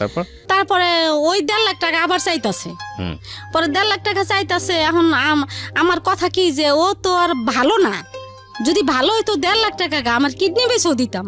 1 লাখ টাকা দিছি, তা 1.5 লাখ টাকা থাক আমার কাছে, তাই ওই 1.5 লাখ টাকা চায়। আর ভাইয়া আজকে এই মেয়ের সাথে, কালকে ওই মেয়ের সাথে, খুলনা যায় একটা, গোপালগঞ্জ যায় একটা, এই নোয়াখালী যায় একটা, মানে যেই দেশে যাইবো ওই দেশে তার একটা আছে ড্রাইভার, গাড়ি চালায়, ওই দেশে তার একটা না একটা আছেই। প্রত্যেকটা মেয়েরে আমি ধরছি আর কি, ওই যে ও তার মোবাইল থেকে ফোন দিয়ে আমি ধরছি। এরকম করতে করতে তো সে আমার এখন মানে ওই 1.5 লাখ টাকাই করে, আমি ওই 1.5 লাখ টাকা দিই না কা। তা আমার কথা যে আমি 1.5 লাখ টাকা দিমু, কারে দিমু? ভালো তো হইতে হইব, আমার সংসারিক হইতে হইব, আমার সংসারিক না হোক, আমার হাবিবরে তো দেখতে হইব। হাবিব তো তার সন্তান, আমারে না দেখ, তার সন্তান রে সে কি দিব না ভাইয়া? যে আমার একটা সন্তান আছে, আমার সন্তান রে এই আজকে অসুখ হয়, কালকে অসুখ হয়, এই একটা না একটা ভাইয়া হইতেই থাকে। 3 বেলা ভাইয়া, সকাল বিকাল রাত্রে 3 ভাইয়া ফিটার নিয়ে ভাইয়া পিছে পিছে ঘুরে, জামু ফিটার দুধু দে, ফিটার দুধু দে, ফিটার দুধু দে, কান্দাকাটি করে ভাইয়া, ফিটার না হইলে ঘুমায় না। তাই খুব এই বাচ্চাটা নিয়ে আমি খুবই কষ্টে আছি ভাইয়া। আর আমার ওই ছেলেরা আমার খুব ভালোবাসে ভাইয়া। ছেলেরা টাকা পয়সা লাস্ট কি দাঁড়াইছে? লাস্ট দাঁড়াইছে কি, আমি কিছুদিন আগে আমি মামলাও করছি ভাইয়া, আবার ওর নামে আবার মামলা করছি। আর আমি ওর হেড অফিসে দিছি, এই যে দরখাস্ত দিছি যে আমার এই ব্যাপার, আমার টাকা পয়সা দেয় না একটা ছেলে, এরকম। তা ওই দরখাস্তটা এখনো হয় নাই। আপনি ওর অফিস, মানে ও কি সরকারি চাকরি করে? হ্যাঁ, সরকারি চাকরি করে। তাহলে ওর আপনি দরখাস্ত দিয়েছেন, প্লাস হচ্ছে আবার মামলাও করেছেন। এখন এই অবস্থায় আপনি ঝুলন্ত অবস্থায় আছেন। আপনার ছেলে মেয়ে সবগুলো এখন আপনার সঙ্গে আছে, মানে 7টা ছেলে আপনার? না, 6টা। তো এই 6টা ছেলে। তো আপনার জীবনে আপনি যে ঘটনাটা আজকে এখানে বললেন, আপনার ভুলটা কি, আপনার অপরাধটা কি? ভুলটা কি ভাইয়া, এটা তো আপনিই বুঝতে পারছেন। আমার মনে হয় না যে আমার কোনো ভুল ভাইয়া, আমার জীবনটা এই ছোট থেকে। আপনার ডেফিনেটলি ভুল আছে, কিন্তু আপনি যদি মনে না করতে পারেন যে আপনার কোনো ভুল নাই। আমার ভুল, আমি ওই যে কামাল যাই করতো, কামালের কাছ থেকে যদি সালাদিনের কাছে না আসতাম, এটাই আমার ভুল হয়েছে। এইটাই এই জায়গাটাই আমি একটু বলতে চাচ্ছি। সেটা হচ্ছে যে একটা মানুষ, দেখেন, আমরা সংসার জীবনটা আসলে অন্যরকম একটা জীবন আমার কাছে যেটা মনে হয়, এবং যারা এখানে শুনছেন তারা বিভিন্ন শ্রেণীর শ্রোতা আছেন।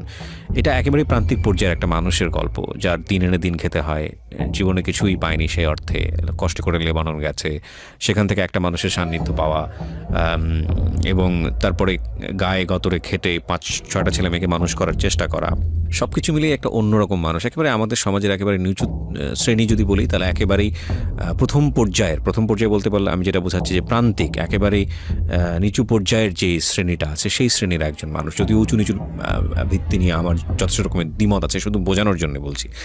তো আমি যেটা বলতে চাই সেটা হচ্ছে যে এই মানুষটার জীবনটাকে যদি আপনি অ্যানালাইসিস করেন, এরকম ঘটনা আমাদের প্রত্যেকের জীবনে আছে। সবচেয়ে ট্রিকি পয়েন্ট আজকের এই জীবনের পুরো গল্পটাতে, সিক্রেটসে, সেটা হলো, দেখুন, ওনার জীবনের কোনো কিছুই সমস্যা ছিল না। ওনার প্রথম হাজব্যান্ডের সমস্যার জায়গাটা যেটা ছিল, উনি যেটা বলছেন যে আমার হাজব্যান্ড আমাকে লাভ করতো, ভালোবাসতো, কিন্তু ওর যেই খামখেয়ালিপনাগুলো, জুয়া খেলা বা ওর যে সংসারের দিকে মন না দেয়াটা, এটা আমার পছন্দ ছিল না। এবং সবচেয়ে বেশি যেই ল্যাকিংসটা ছিল, আদর যত্ন স্নেহ, যেটা হাজব্যান্ডের কাছ থেকে একজন ওয়াইফ প্রত্যাশা করে, ওই জায়গাটায় আরেকজন তৃতীয় পক্ষ চলে এসেছিল। এবং সে তৃতীয় পক্ষটা ছিলেন হচ্ছে ওনার দ্বিতীয় হাজব্যান্ড সালাউদ্দিন, যিনি লম্বা একটা সময় নিয়ে ওনার সময়টা ইনভেস্ট করেছেন এনার পেছনে, এবং যেভাবে হোক না কেন তার কাছে নিয়েছেন। এবং সেই সংসার জীবন 8 থেকে 10 বছরের সংসার জীবন, সেখানে বাচ্চা কাচ্চা হয়েছে, কিন্তু শেষ পর্যন্ত সেটা টেকেনি। এখন এখানে কম্পারেটিভ অ্যানালাইসিস যদি আপনি করতে যান, সেক্ষেত্রে হয়তো প্রথম সংসারটাই ভালো ছিল, আপনি সেটাই বলবেন। কিন্তু মূল জায়গাটা সেটা হলো যে একজন মানুষের অভাববোধ আছে, শুধু খেয়ে পড়ে থাকাটাই জীবন না। এটা প্রত্যেকটা সংসারই আছে, একটা মেয়ের ক্ষেত্রেও আছে, ছেলের ক্ষেত্রেও আছে।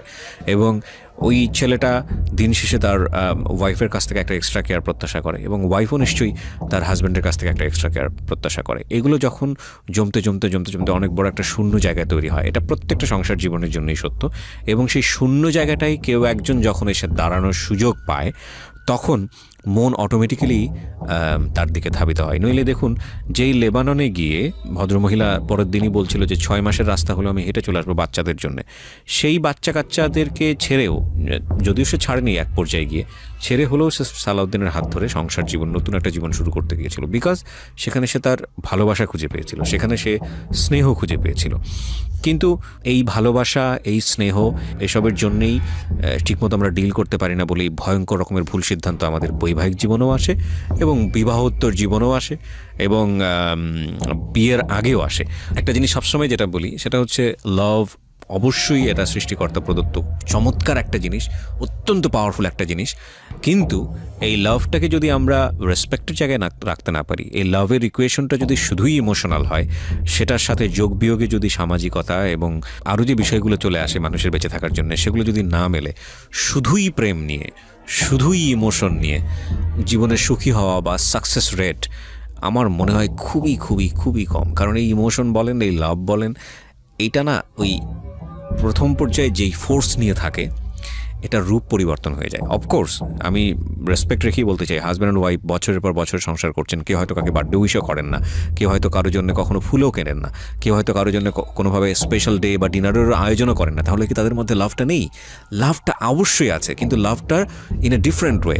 লাভটা তখন হয়তো রেসপন্সিবিলিটি হয়ে গেছে, লাভটা তখন হয়তো অন্যরকম একটা ফর্মেটে তাদের দুজনের মধ্যে ধরা দিয়েছে। এই দুজন মানুষ কখনোই হয়তো বা ওইভাবে অনুভব করেননি যে তাকে স্পেশাল টেক কেয়ার করা উচিত, কিন্তু দেখবেন যে দুজন মানুষকে যখন আপনি আলাদা করে ফেলছেন তাদের মধ্যে একটা অস্বস্তি শুরু হয়ে গেছে, তাদের মধ্যে একটা মানে প্রচণ্ড রকমভাবে মিস করা শুরু হয়ে গেছে। এই যে নির্ভরতা, যেটা বোঝা যায় না, যেটা এক্সারসাইজের জায়গাটায় আসে না, যেটা বয়ফ্রেন্ড এবং গার্লফ্রেন্ডের ক্ষেত্রে খুব বেশি প্রয়োজন হয়, যেটা হয়তো হাজব্যান্ড আর ওয়াইফের ক্ষেত্রে একেবারেই প্রয়োজন হয় না, এই জিনিসটা থাকে, এটা ডিফারেন্ট ফর্মেটে চলে যায়। তো আমি কথাটা এই কারণেই বলছি যে যেই ইমোশনের কারণে, যে মানুষটাকে না হলে আপনার চলছে না, যে মানুষটাকে না হলে আপনার জীবনটাকে বৃথা মনে হচ্ছে, এটা একটা মারাত্মক রকমের ইমোশন, খুবই ম্যাচিউরড একটা ইমোশন।